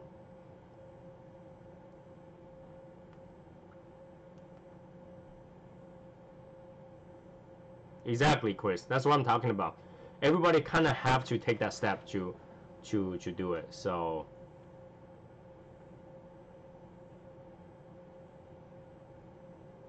you know, Jonathan, I know you want to buy one box, and if you have trouble finding one, let me know. I will give my rep to find it for you.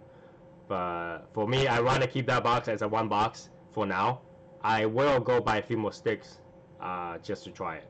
That's what I usually do. I'll buy a stick or two, and I'll buy a box so that the box stays in the box for a little bit while until one day I go, you know what, screw it, I just gotta smoke it. I kept the year of the dog unopened until my birthday actually. So actually no, before, a little bit before my birthday, I start smoking it. So I usually keep it in that condition until I get over how nice it looks.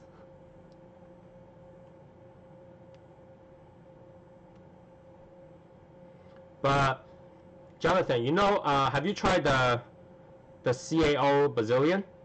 Have you tried that one before?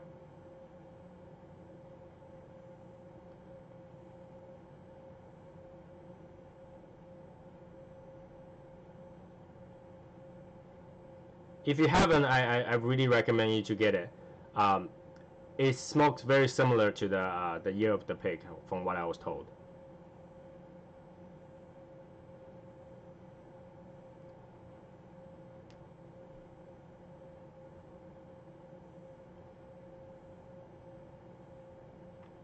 So expect the Davidoff year of the pig to be a little bit stronger version of that CAO Brazilian.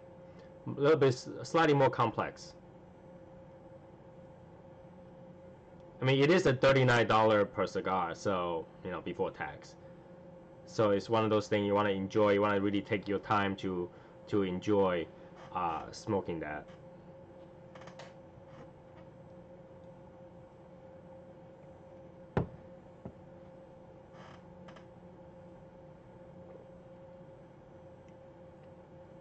So I think you'll like it. It is a different take. They made a big deal out of it, of course. They decide not to release what's in there until like a week before they released it. And then they definitely have a Brazilian wrapper and some sort of binding in there. So I think you'll like it. I personally think that it's got to be a very complex cigar compared to the rest of them. It is a stronger cigar for sure. It's like medium to strong, medium to full-bodied cigar.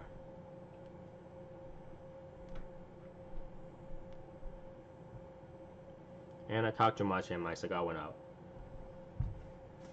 I'll take the opportunity to take off the wrapper though. I mean the bind. Come on.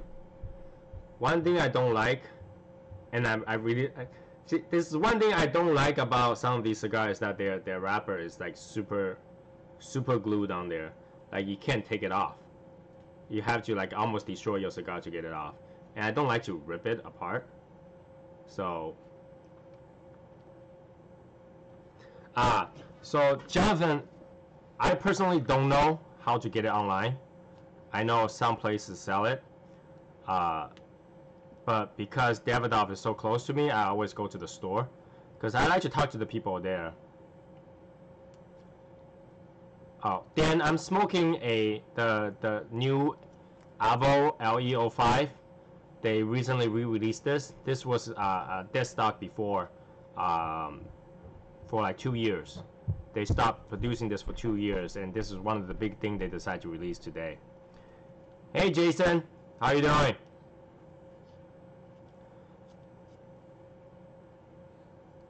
Let me just carefully rip this off without destroying the cigar, because I hate it when it doesn't rip evenly.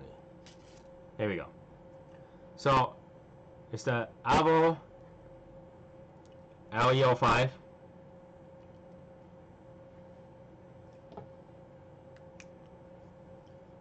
If you haven't got one, I recommend you to get it.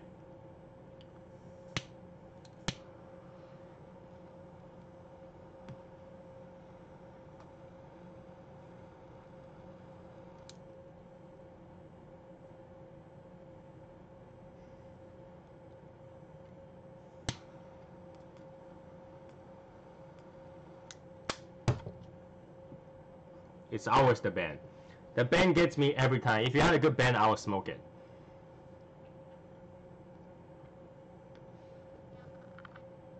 And that's one of the things I actually like about the Filthy Viking, because the band comes right off without any damage. Like I got the band off before I even like halfway through. The band was nice looking. So yes, I also like the Nicaraguans. I have different sizes of this, but then this is like my go-to. I sneak one of these in the airport once, actually.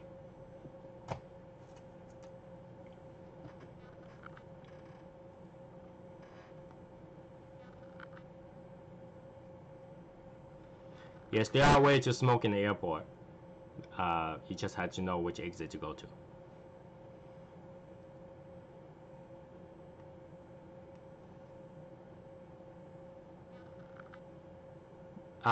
Monte Cristo, you talking about the House of Monte Cristo? I think that's what's called.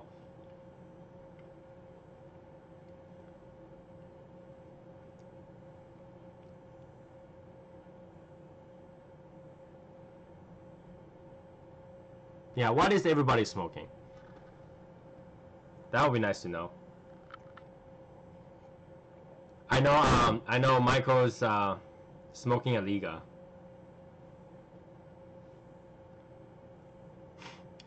Oh, you got a Lost City there.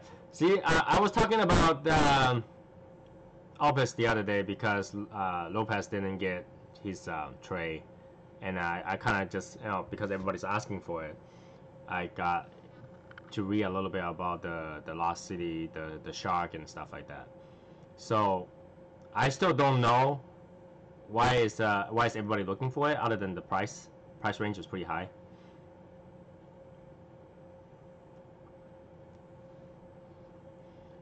So far I know the name is Shark, Lost City, was it BBMF, and Destino.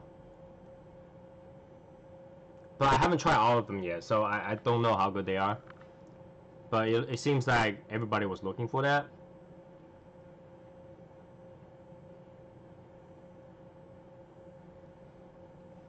They are pricey though, that from what I looked it up.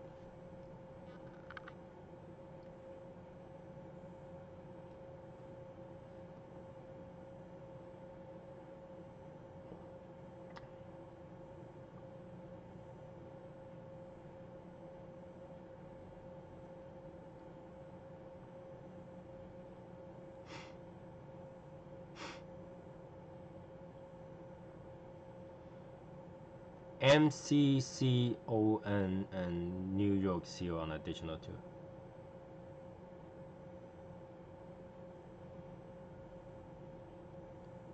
Nagoya Cubana Series R. Yes, it's a really good cigar actually. It's actually lighter than I thought, but it's pretty good.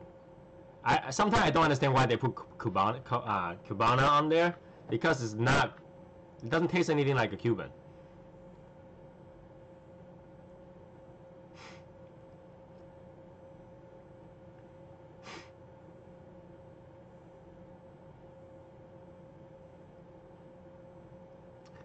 Michael, are you back or your phone just died just now? Michael, are you still smoking your Liga or are you done with it?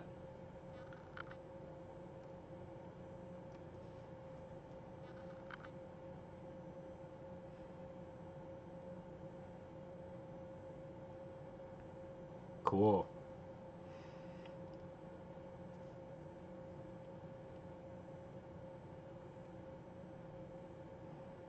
So yeah, for Davidoff, if you can't find it, you have no way of buying it, talk to me. Let me know. I can help you get some, I guess. My local guy actually he sends to me overnight. So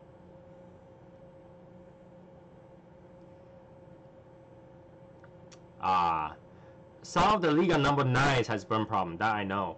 I don't know why. Maybe because they pack it so tight. Because the Liga number 9, all of them I tried has draw problems. T52 never give me any issues, but number 9s always have draw problem for me. It's always really, really tight draw.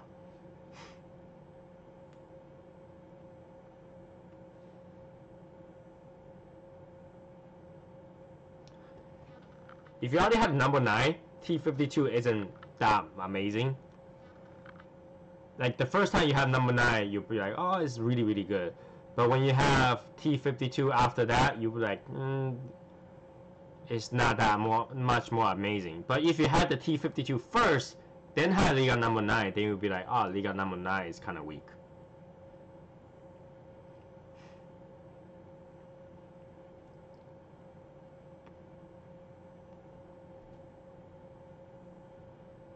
I would have enjoyed the number 9 much more if not all of them that I receive or purchase has draw issues.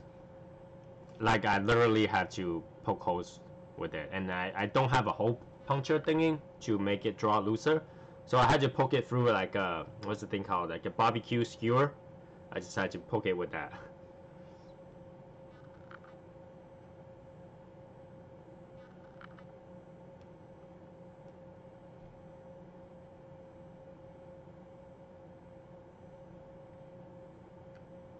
It might be just my luck, you know. So far, I didn't have a lot of number 9s. I think in total I probably have 5 or 6 number 9s, and after that I've been switching to T52s,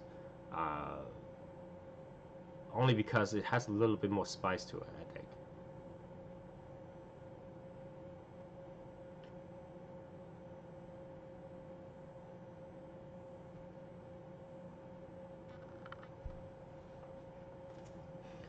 So yeah, when it comes to the chapters, one thing I would love to have everybody help is to kind of help us to convince the rest of the chapter members to join, to take action, to at least be in the right group.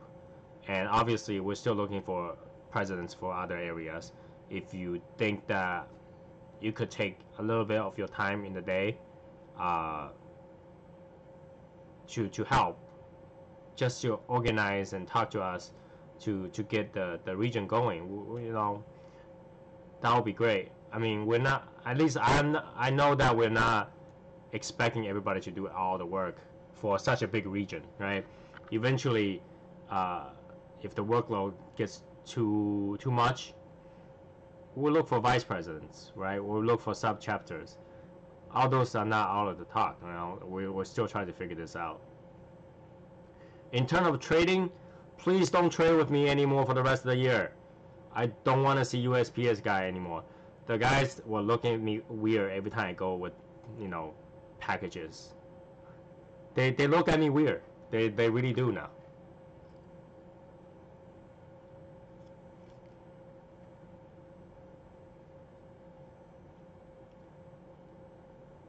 I wonder how the Monte Cristo New York Special Edition is like.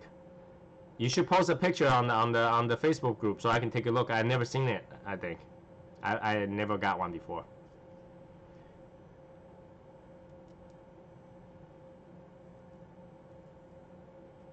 Because I went to the Monte Cristo shop in New York all the time when I visit. I've never seen one that's like a New York edition Monte Cristo.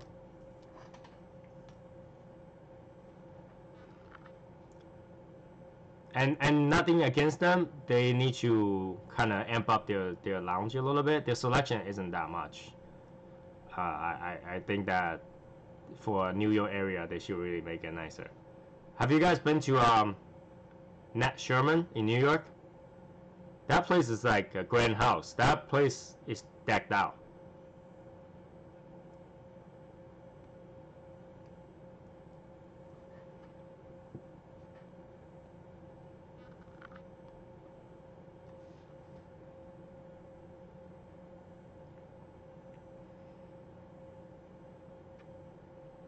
And if you guys don't know, there's a story about the Nat Sherman. Nat Sherman himself wasn't a cigar company. He got the cigar company because the person that owns that cigar shop couldn't pay his debt, so he just gave him. He basically just hand over the cigar lounge because he couldn't afford it. Oh, why? What's wrong with Nat Sherman?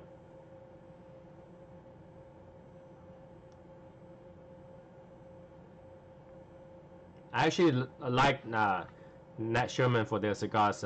Like, you know, their cigars are usually made to full body, and for like a regular cigar, if you want more strength, sometimes that's a good choice without going to Maduros and darker leaves, something stronger.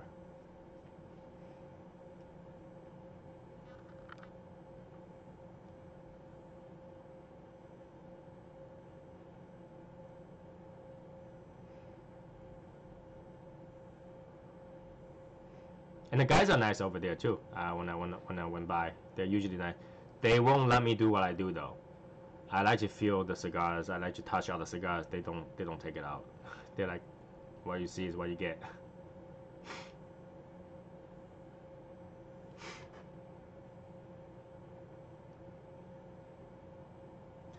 6-hour drive from where, Dan?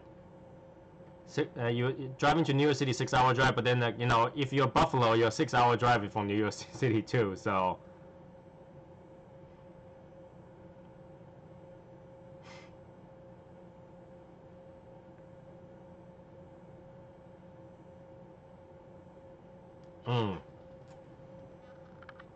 okay. So now, yeah, I can see why 6 hours.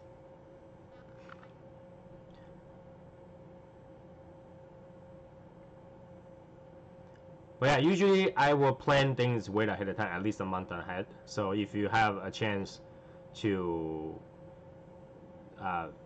show up one of the meet, that would be really, really awesome. I mean, New York is huge from one side to the other. In Ithaca, oh my God, it's far.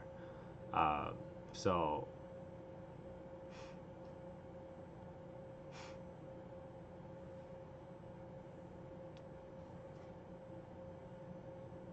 cigar regulations. See, the thing about cigar regulation is it's all politics.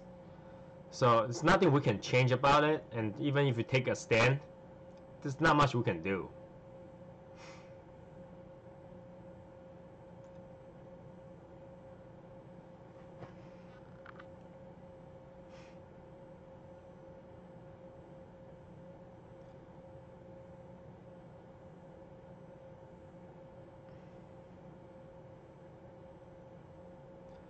Buffalo, New York. Then there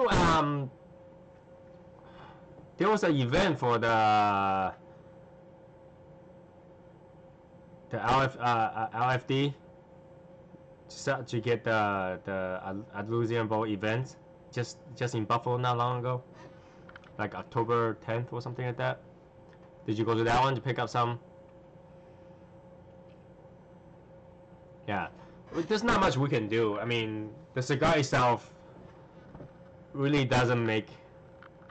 has no sin, right? The cigar itself that doesn't do any sin. It's the politics in there. I really think that sometimes the cigar company has a kiss ass, so they say whatever is necessary. And obviously, I don't like the cigar regulations. I think it's kind of dumb. If you read about the embargo was political too, but JFK himself smoked more Cuban than anybody else at the time.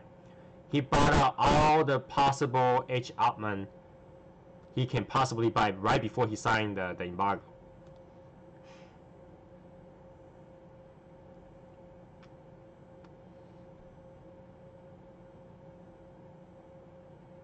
So it's all political. I mean, themselves probably smoke just as much, and they love the cigar just as much, but for purpose of politics, they say certain things or they do certain things. But that doesn't stop me from buying cigars, though. Right? He bought out all the H. Upmann he can possibly get, and then he signed the paper. He did buy like more than 10,000 sticks. I don't think he ever finished it though. He didn't get to finish it. He probably got assassinated for that. How dare you get rid of the Cuban cigar? Here you go, 2 bullets, done.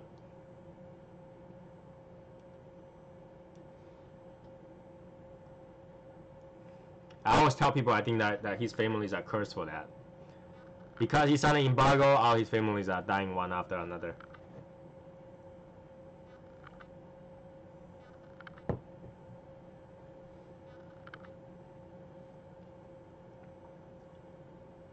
It definitely is. Hey, you know what we should do next? We should do a multiple streaming, so everybody can turn on their feeds, and then we can somehow combine the feeds, and we can all chat together in this kind of room. I had to figure out how to do it, but there's got to be a one way where we can all see each other on the screen and just chat.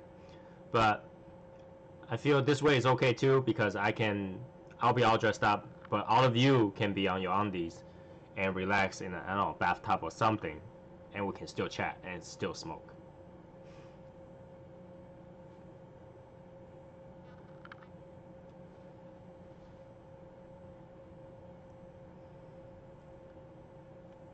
It is it's a part of the history that I miss. Obviously, at that time, I wasn't old enough to do anything like that, to understand the history and stuff like that. So Discord only allows voice, right? Skype is only one video feed at a time too, so that's not something. I'll figure it out. I'm a consultant for multiple firms. I'll find one firm that can figure out that kind of technology. I'm pretty sure we can do it.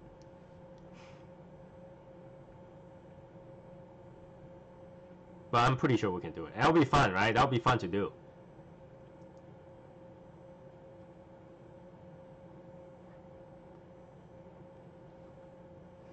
Chris, I was talking about if you ever talk to Tim, tell Tim to invite me to one of his videos. Let's do some stupid stuff together.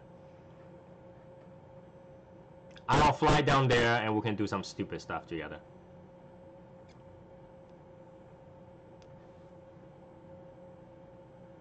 Oh, I know it'll be funny. Do you guys know what century egg is? Or 1,000-year eggs?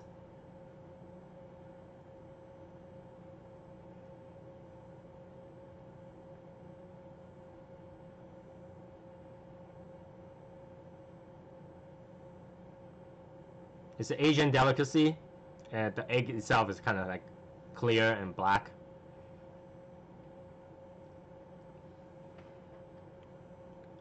It would be funny to see Tim eat one of those. It's actually, for me, it's a delicacy because I eat it growing up eating it. But it's one of the food. If you ever watch the show called Bizarre Food by this bald guy, kind of chubby guy, that's one thing he couldn't eat. I think that's one of the things that he will not eat. It tastes like lead.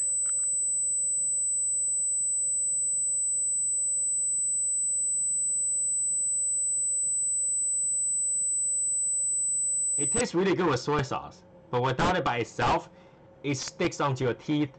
It gets everywhere, and I think you guys will have a really good laugh watching him eat that. Because a lot of time I'll bring that to a few of the friends that when I travel to certain places, and if I happen to have one I found in an Asian market or something, I'll buy one and make them eat it, and everybody just laugh. You see the whole office laugh. Nobody can handle that taste without growing up with it. Yeah. I obviously we're not gonna give him soy sauce.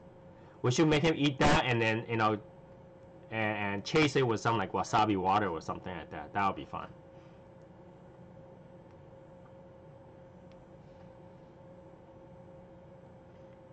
Because I love to do stupid stuff. We gotta do some stupid stuff.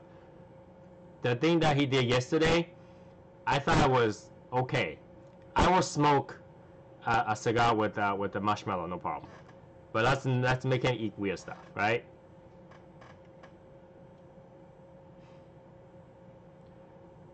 Somebody mentioned Rocky Mountain oyster earlier.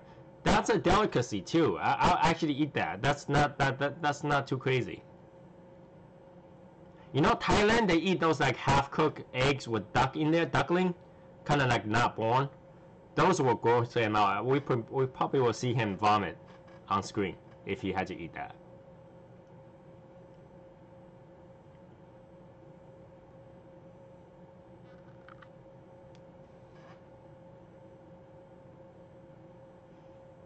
But that's the name, balut. I don't know the name, but when I go there, the people over there always make me eat it. I'll eat it, it's just like eating a duck.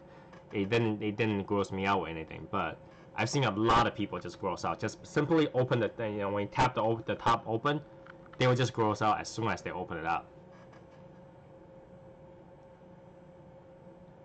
Bowl balls, that's like helping him. He's just gonna go home and have a really good night. It doesn't taste bad. Bowl ball doesn't taste bad. Bowl testicle doesn't taste bad either. It's just really gooey once you cook it, but they don't taste bad. They taste like nothing. They're just chewy.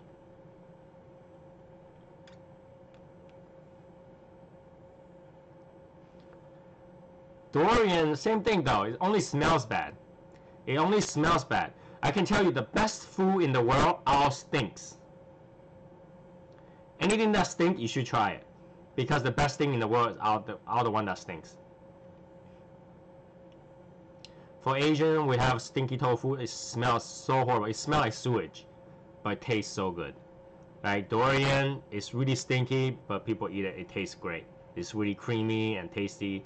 In Japan, we have natto. It's like a fermented bean. Super healthy. Stink as hell. Cheese. The stinkier is, the uglier it looks, the better it is. Right? I've tried.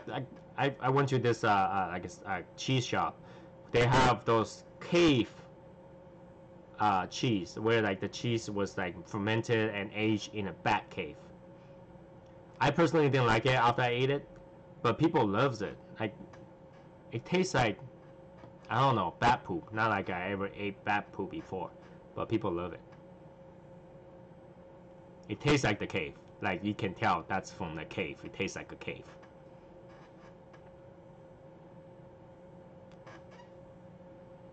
Cow tongue is not bad either. Actually, we tricked my wife to eat cow tongue once. We went to Japan. Me and my mother and my sister. We went to this barbecue shop, and we just it's all you can eat. A lot of food in Japan has like all you can eat or all you can drink. You can drink any drink within 2-hour period as much as you want, and anything you can eat for barbecue so long as you can finish it. And we keep ordering this thing, we just keep eating it, and my wife loves it. She's like, what is that in the end? And we're just like, just eat. Let's not talk about what it is. We just keep eating it, and by the time we walk out, we're like, that's actually cow tongue. But she's like, oh, that tastes really good, but I would never eat it again. Because now she knows it's called cow tongue. Pickle pig feet. Alright, that's a little bit gross for some people. But I love to eat like the marinated, nicely cooked, pressure cooked pig feet. The hoofs, they're so good. They're so good. They look bad, but they're so good.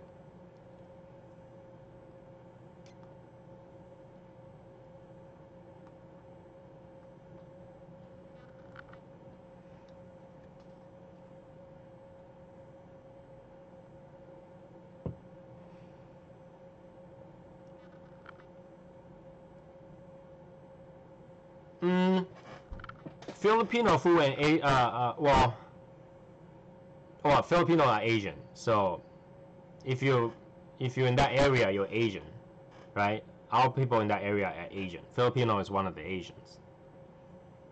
Indian people from India are also Asians. So if you're from that area, you're Asian. Chinese people are Asian, but if you're Asian, you're not necessarily Chinese, right? You're Asian. You could be Japanese, Korean, Filipino, Singaporean. Well, Singaporean people is actually mostly Taiwanese people. Fried turtle. I don't think we can eat fried turtle in America. I think it's illegal. Is it? It's gonna be hard to find. The things that you name, it's gonna make him hump the wall at the middle of the night. Those things are like, what do you call it? It makes you want to have sex.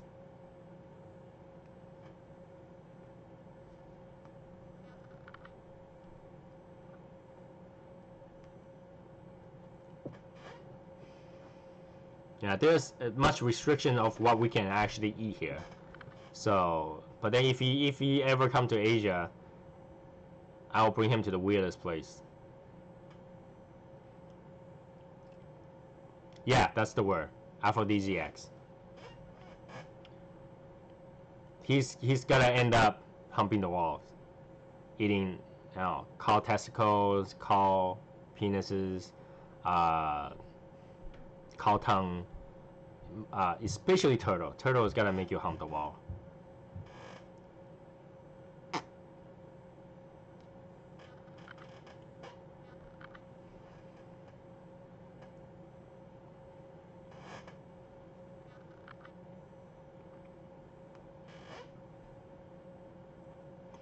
I know in Massachusetts we don't have those. It's gotta be hard to find turtles to eat. We can make it eat rats. I think you can eat rats here. I know people eat raccoons.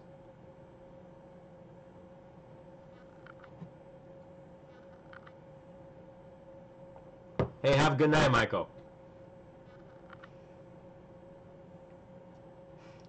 Well, Filipino describe who she is. Asian is just a very general term to describe you're from Asia. You're a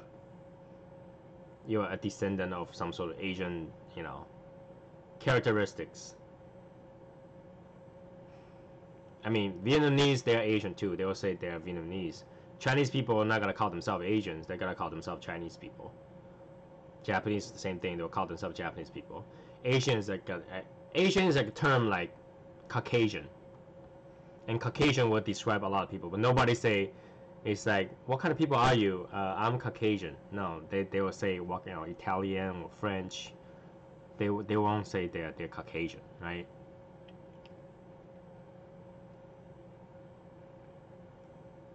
Oh no.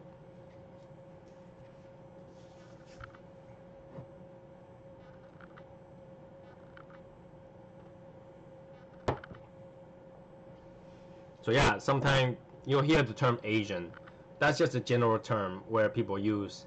A lot of Asian people will say, I'm just Asian, because they don't want to spend the time to explain what's the difference between their nationality versus other ones. A lot of people can't tell the difference between Korean and Japanese. My wife's from China, and people always thought that she's Korean. So, and she does not speak Korean. She knows few words, but that's because she watched too much drama.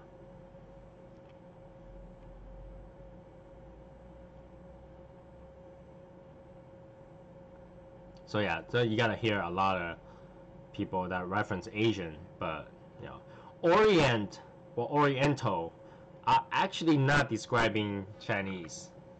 If you're Oriental, you're more of a Mongolian descendant.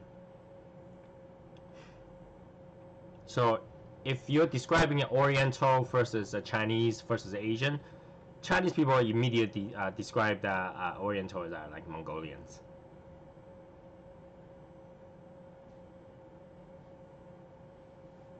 But it's just a really general term to describe. I actually think most people will use Asian versus Orient. I haven't heard anybody describe Asian as Orientals. Only Oriental that I heard is the hotel.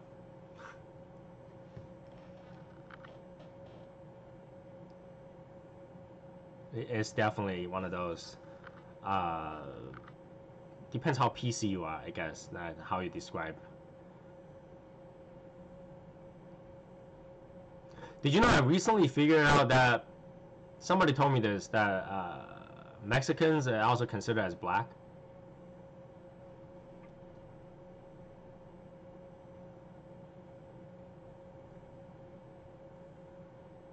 So you can be like Jamaican, you can be Mexican, you're still black, you're considered as black.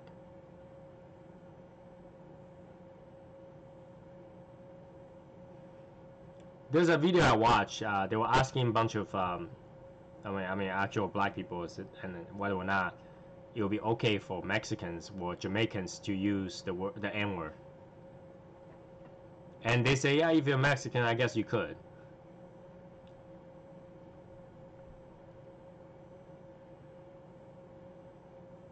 So I thought that was kind of weird. Because Mexican, I actually feel like Mexican is a little bit Asian too. There are some times that you can't tell a Mexican from Asian. They look like one. And so is Native Americans. Native Americans look like Asians. They look like Chinese people.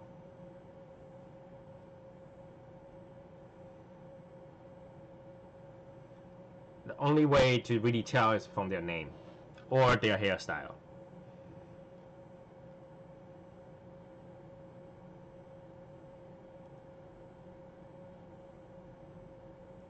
I actually used to make fun of those names because they're so long, and I know it means something, but when I was in college, I always tell people, you know what, if I'm a Native American, I wanted my name to be Big Little Blackfoot.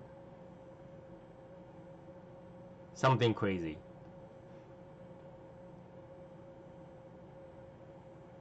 And I wanna, because if you haven't noticed that,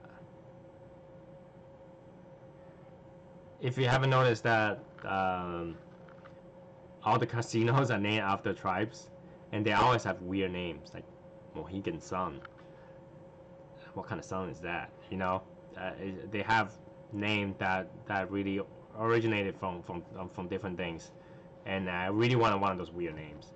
Not saying my name is not already weird, because Chinese names are phonic, and they translate funny.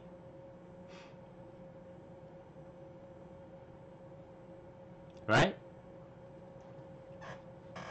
It's a weird name. Like name is a weird thing, and not that we can choose what name we gotta have, but some of those names are just so cool. I want to have like an exclamation mark in my name too, but usually that doesn't happen. Not to insult. I just think that it's actually pretty cool.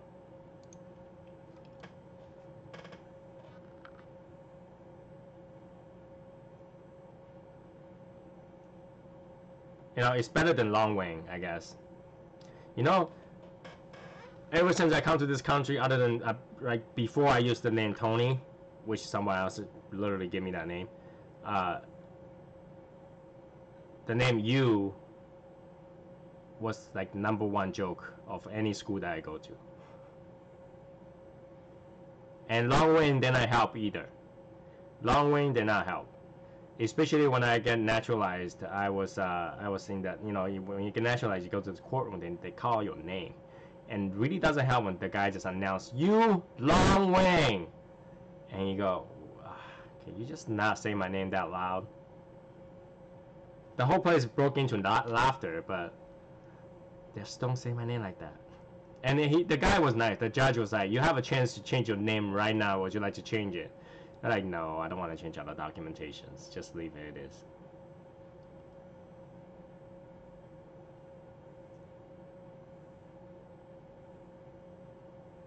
But yeah, having the word Long and Wang in your name, it doesn't help. It definitely, yeah.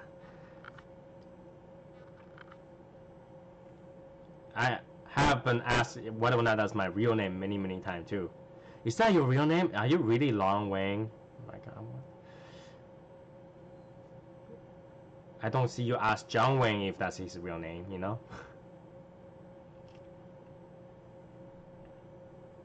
Really? I didn't know there was an actor named Lightfoot. Is that like a back in the day actor?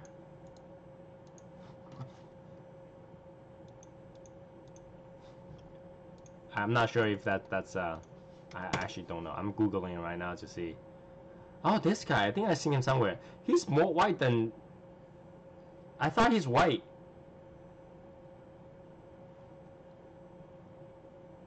I thought he's white.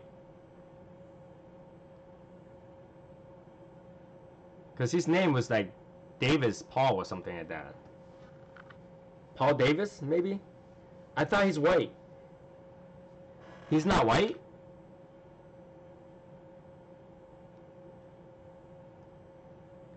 Oh wow, I actually thought he was white because he's in a lot of show where he like wear modern clothes and stuff like that. I thought he's white or maybe mixed. I did not know he's native. That's crazy. So I'm 2 cigars in. Who else is still on their cigar? Who else is still on their cigar?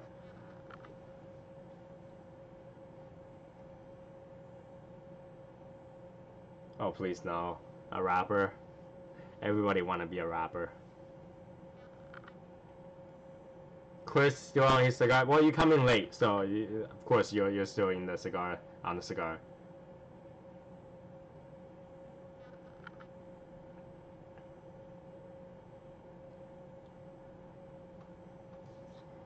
Dan, are you smoking stuff right now, or let's see who else is still in here? Not many, right? Blue. And why is Christina still on this? I thought she went off. Done and gone. That's a good set. Today's cigar tastes great. I think it's because I get to chat with you guys. It's really nice. I like to chat. Definitely nice. I don't know. I hope I'm not boring you guys to death because you know I'm just chatting. I'm not doing any show like everybody else does. Not exciting like the cigar guy or Tim. He always have something to talk about. I just whatever that comes to mind, I talk about it.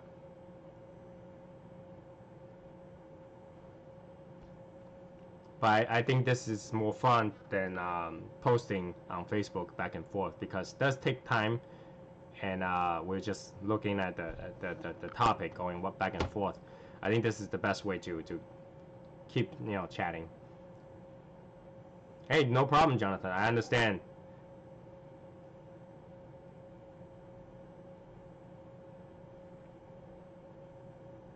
No, Dan, I don't mind to do this at all. I actually like it, to have feedback and talk. I'm just looking at the camera, yes, but I'm looking at the live chat. So to me, that's really chatting, and actually helps me. I don't have to type. I always fat finger the words, and autocorrect always change into something that I don't want to say. Autocorrect, I hate autocorrect, but doing this actually is more fun for me. And obviously right now I'm in my basement, so it's nothing fun to show. I'm in the future, I'm hoping that I can be somewhere where I can do a live stream chatting where I'm somewhere, so I can show some stuff. I can talk about some stuff. That would be awesome, right? So if I get to I don't know, maybe a Cuban shop or something like that, I'll definitely start a live feed. We can take a look at what Cuban we have. And I mean, Cuban is a sensitive subject in our group for sure. A lot of people have Cubans, but the fake Cuban, once it comes up, you gotta get 100 messages about fake Cubans.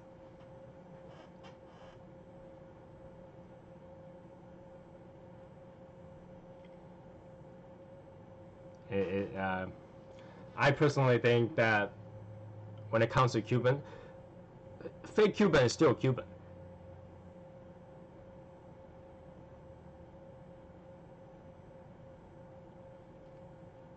right? Like if you buy a fake, well, actually a fake iPhone wouldn't be an iPhone because it would be different thing. But a fake Cuban cigar is still made out of Cuban leaves somewhere.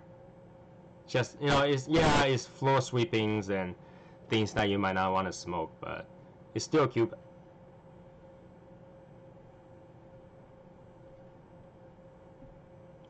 Chris, you never had a Cuban? Really?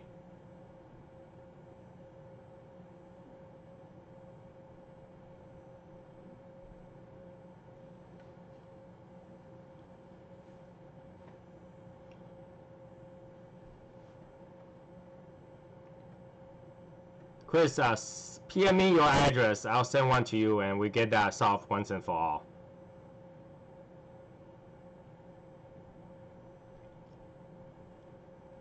That's the best way to just settle that. Come on. Regional president did not have a Cuban before. We cannot have that happen. You must have one.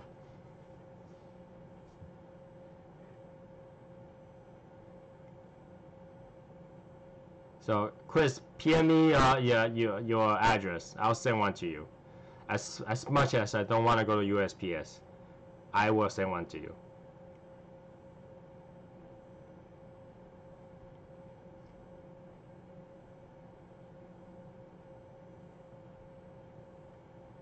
We'll do that. Let's do that. So yeah, things about Cuban. For those that hasn't had it before, it's not that amazing.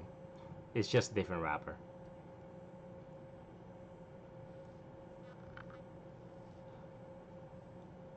Did you smoke that one yet? You did, right? You smoked a bunch already, right, Jonathan?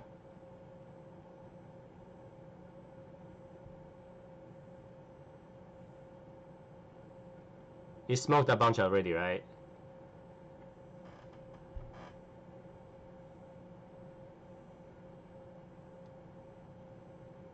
I mean, was it as mind-blowing as you thought it was? I mean, I guess it's a different point of view because I came from places that you can easily get them. But is it as dreamy as you thought? Is it that much of a unicorn?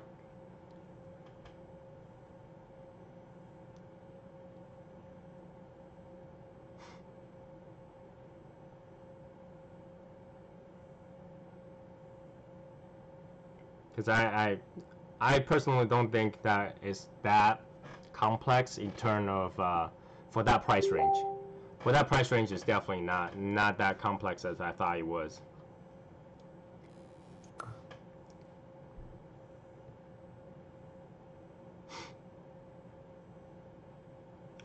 Trinidad is actually very popular, so can I answer that? I could answer that? I could? I can't do it because I'm using that right now. Chris, I know you called me. I tried to click to see if it works. It won't work because I'm actually using the camera and the microphone right now. It won't distribute to the rest of them. I definitely have to find out how we can do that. It will be fun to chat with everyone.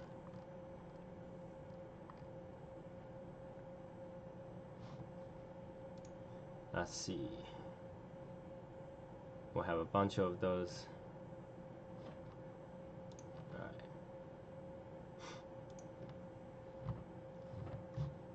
So yeah.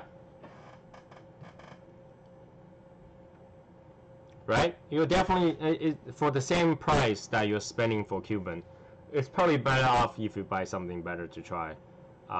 It's not. I guess if you in a country where Cuban are mostly smoked, it would make sense. But for the same price that you can buy Cuban, you can buy some nice, Davidoff or some high-end brand to enjoy as well. And for me, I rather enjoy a Davidoff than smoke some of those Cubans.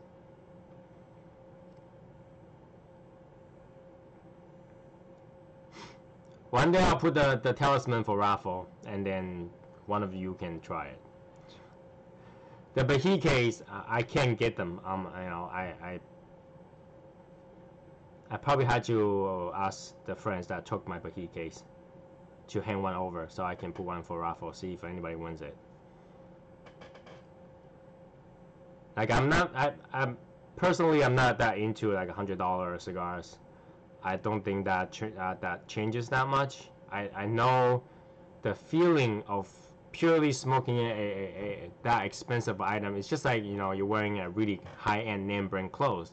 It doesn't change the fact that it's a clothes, but it makes you feel better. I think that's the only factor in there. So I don't think it's that big of a difference. And I think the price really came from production. So they don't have that many of those, that blend of leaves, so they made it higher. Right? There's gotta be something. I gotta check my home camera, see if he's looking at my home camera feeds.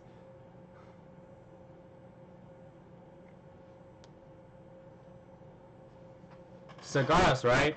Don't keep them way too long. If they get long enough, the oil starts to disappear and they don't taste like cigar anymore. They taste just like burnt leaves. So I tell people not to keep their cigar more than 15 years. After that, the oil dries up.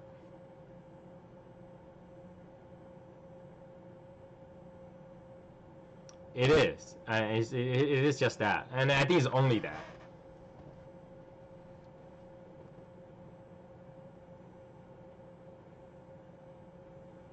But it's only a status symbol to people that recognize what it is, right? Imagine I'm in a, I don't know, a mall, and then outside the mall I'm smoking a $100 cigar, or even if I smoke $100,000 Egyptian cigar, no one's gonna recognize that thing. And some people probably think I'm trying to smoke a joint, and I can feel the status symbol, but no one will recognize it.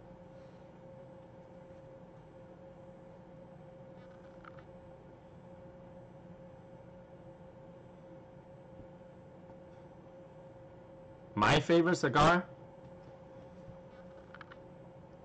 That's tough to say. I actually don't think about that. My favorite cigars.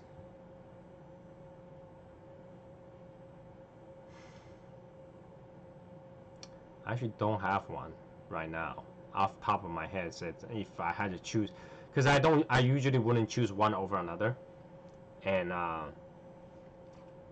I feel like every cigar has its own benefit.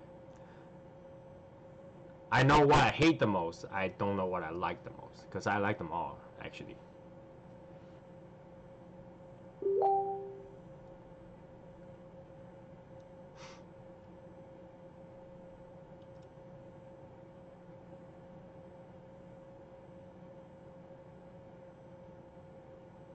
Hold on 1 second. Let me read this message. Placencia, I sent a couple out. I didn't send one. Oh my god. It's really good. It's really, really, really flavorful. Oily too, but it's short. It's very short. It burns heavy though. It's what I consider a full body, medium to full body, more closer to full body cigar. It's really nice though. Placencia definitely is one of the good ones. I have boxes of those, and they are definitely a you can't go wrong with it. All the Placencia, or maybe the one of them that I didn't like as much as the rest.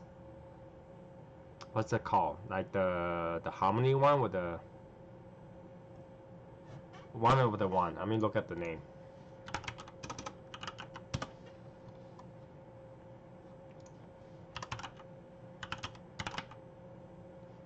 Like I always like to buy Placencia cigars too, but for me,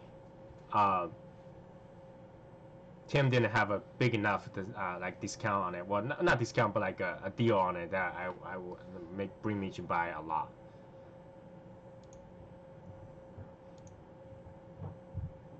Alright, the Placencia Reserva Original Robusto. is probably the bottom of that list of all the Plasencias.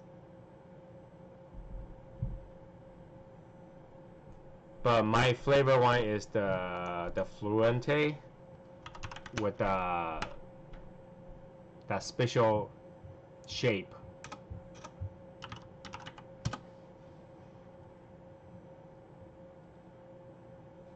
So my go-to were always between the Del Campo or the Al Fuente Salomon. Those are my go-tos when it comes to Plasencia. My least favorite out of those are the Reserva Original. Chris, Rocky Patel is the bottom of my list. I actually don't go with a lot of Rocky Patels. I don't smoke a lot of Rocky Patels. I actually feel like whenever I smoke a Rocky Patel, the tastes are muted to me. So usually when people ask me what my favorite Rocky Patel is, I usually say I don't smoke a lot of Rocky Patels.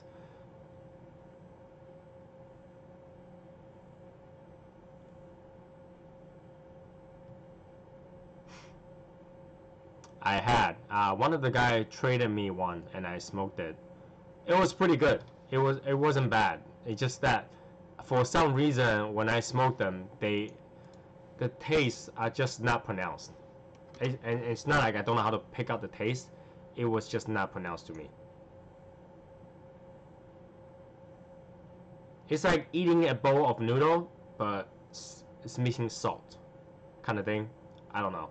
The wrapping and everything looks beautiful, and the bands on it is classy.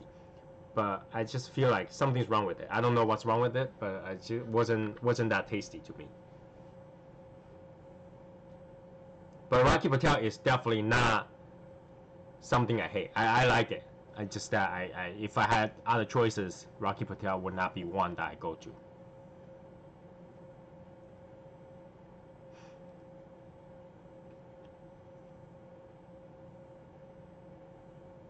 Because I feel like there's a lot of other brand that has more pronounced notes, easily picked out notes, where I can enjoy it without too much effort. Because for like Rocky Patel cigars, I find that I have to I had to chew the smoke, just kind of try to find the taste. A little bit more effort than I wanted to give it, I guess.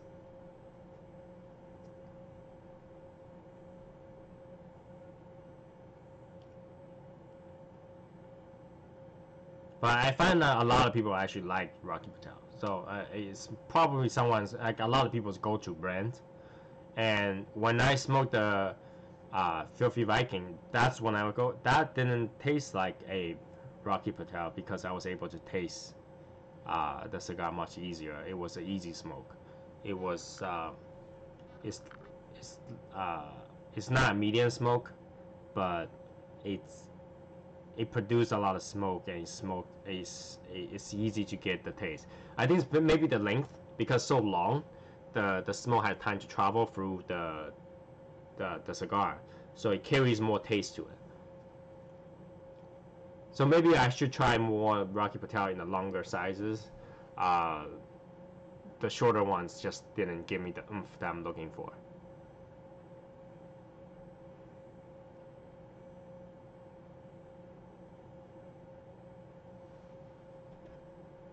Especially when I drink coffee, it often covers the taste for an average Rocky Patel.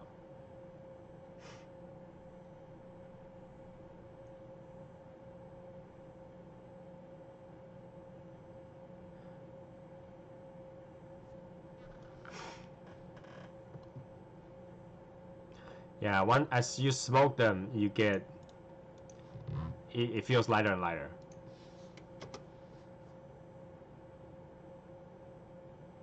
Nice. The Macanudo, I don't have a lot of those. I actually, Macanudo is more new to me because it's did I remember this wrong? It's like Spanish cigar, right? It's like, it's not, It's a Spanish cigar. I had a few with those are green label ones. They're good, but I never had one that has a tube on it. I will have buy one if I see them, because I'm a sucker for those kind of stuff. Like if you put like a special packaging, you put it in a tube, you you put it in special packaging. I would love to get them. That's the thing. I had a few so far, a few Macanudo Cafe, so that green bands. They're very easy to smoke though. They do have taste, but for that price range, I would think that it has more to it. For the Macanudo Cafe.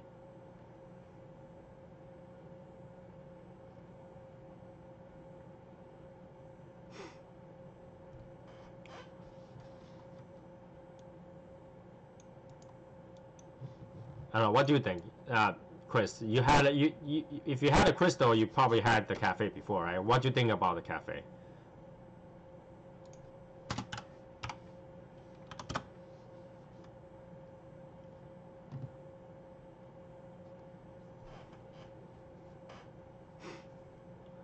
Blendman's Bluff. I have a few in my humidors. I haven't get around to really. I smoke a few, but the taste is not like off my head where I can I can remember how it tastes. Like it wasn't like mind blowing for sure. I don't smoke a lot of those.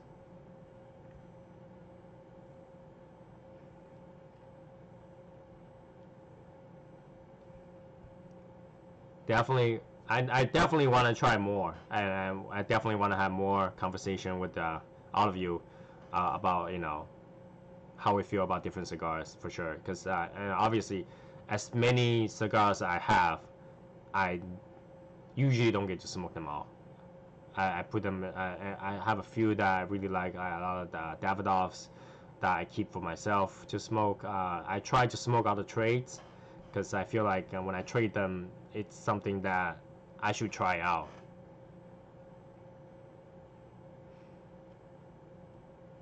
So I try to smoke out the trades.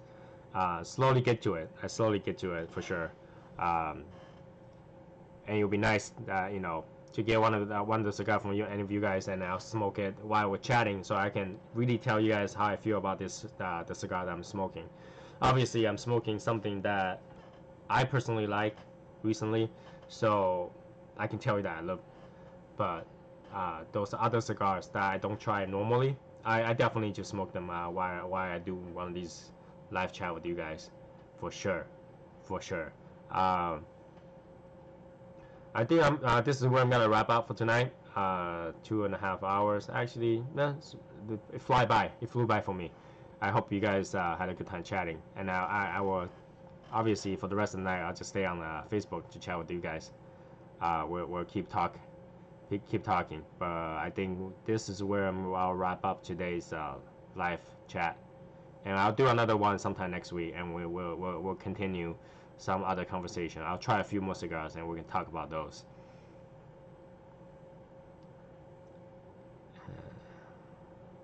My most frequent smoke, everyday smoke, is actually the Nicaraguas. Every day I can pull out one of these, so I have different sizes. I'll probably go there a lot, and I do smoke the Ricardo because it's so small. So I actually go with those too. So yeah, just make sure I answer all the questions before I leave. I think I have a tattoo somewhere in my humidor. I should pull it out and just have a smoke so we can talk about it next time. And yeah, I'll catch all of you on Facebook. I hope you guys can subscribe to this so the next time I don't have to make a big announcement that this is going on. And we'll chat next time. I'll see you guys all on Facebook. Have a good night, guys.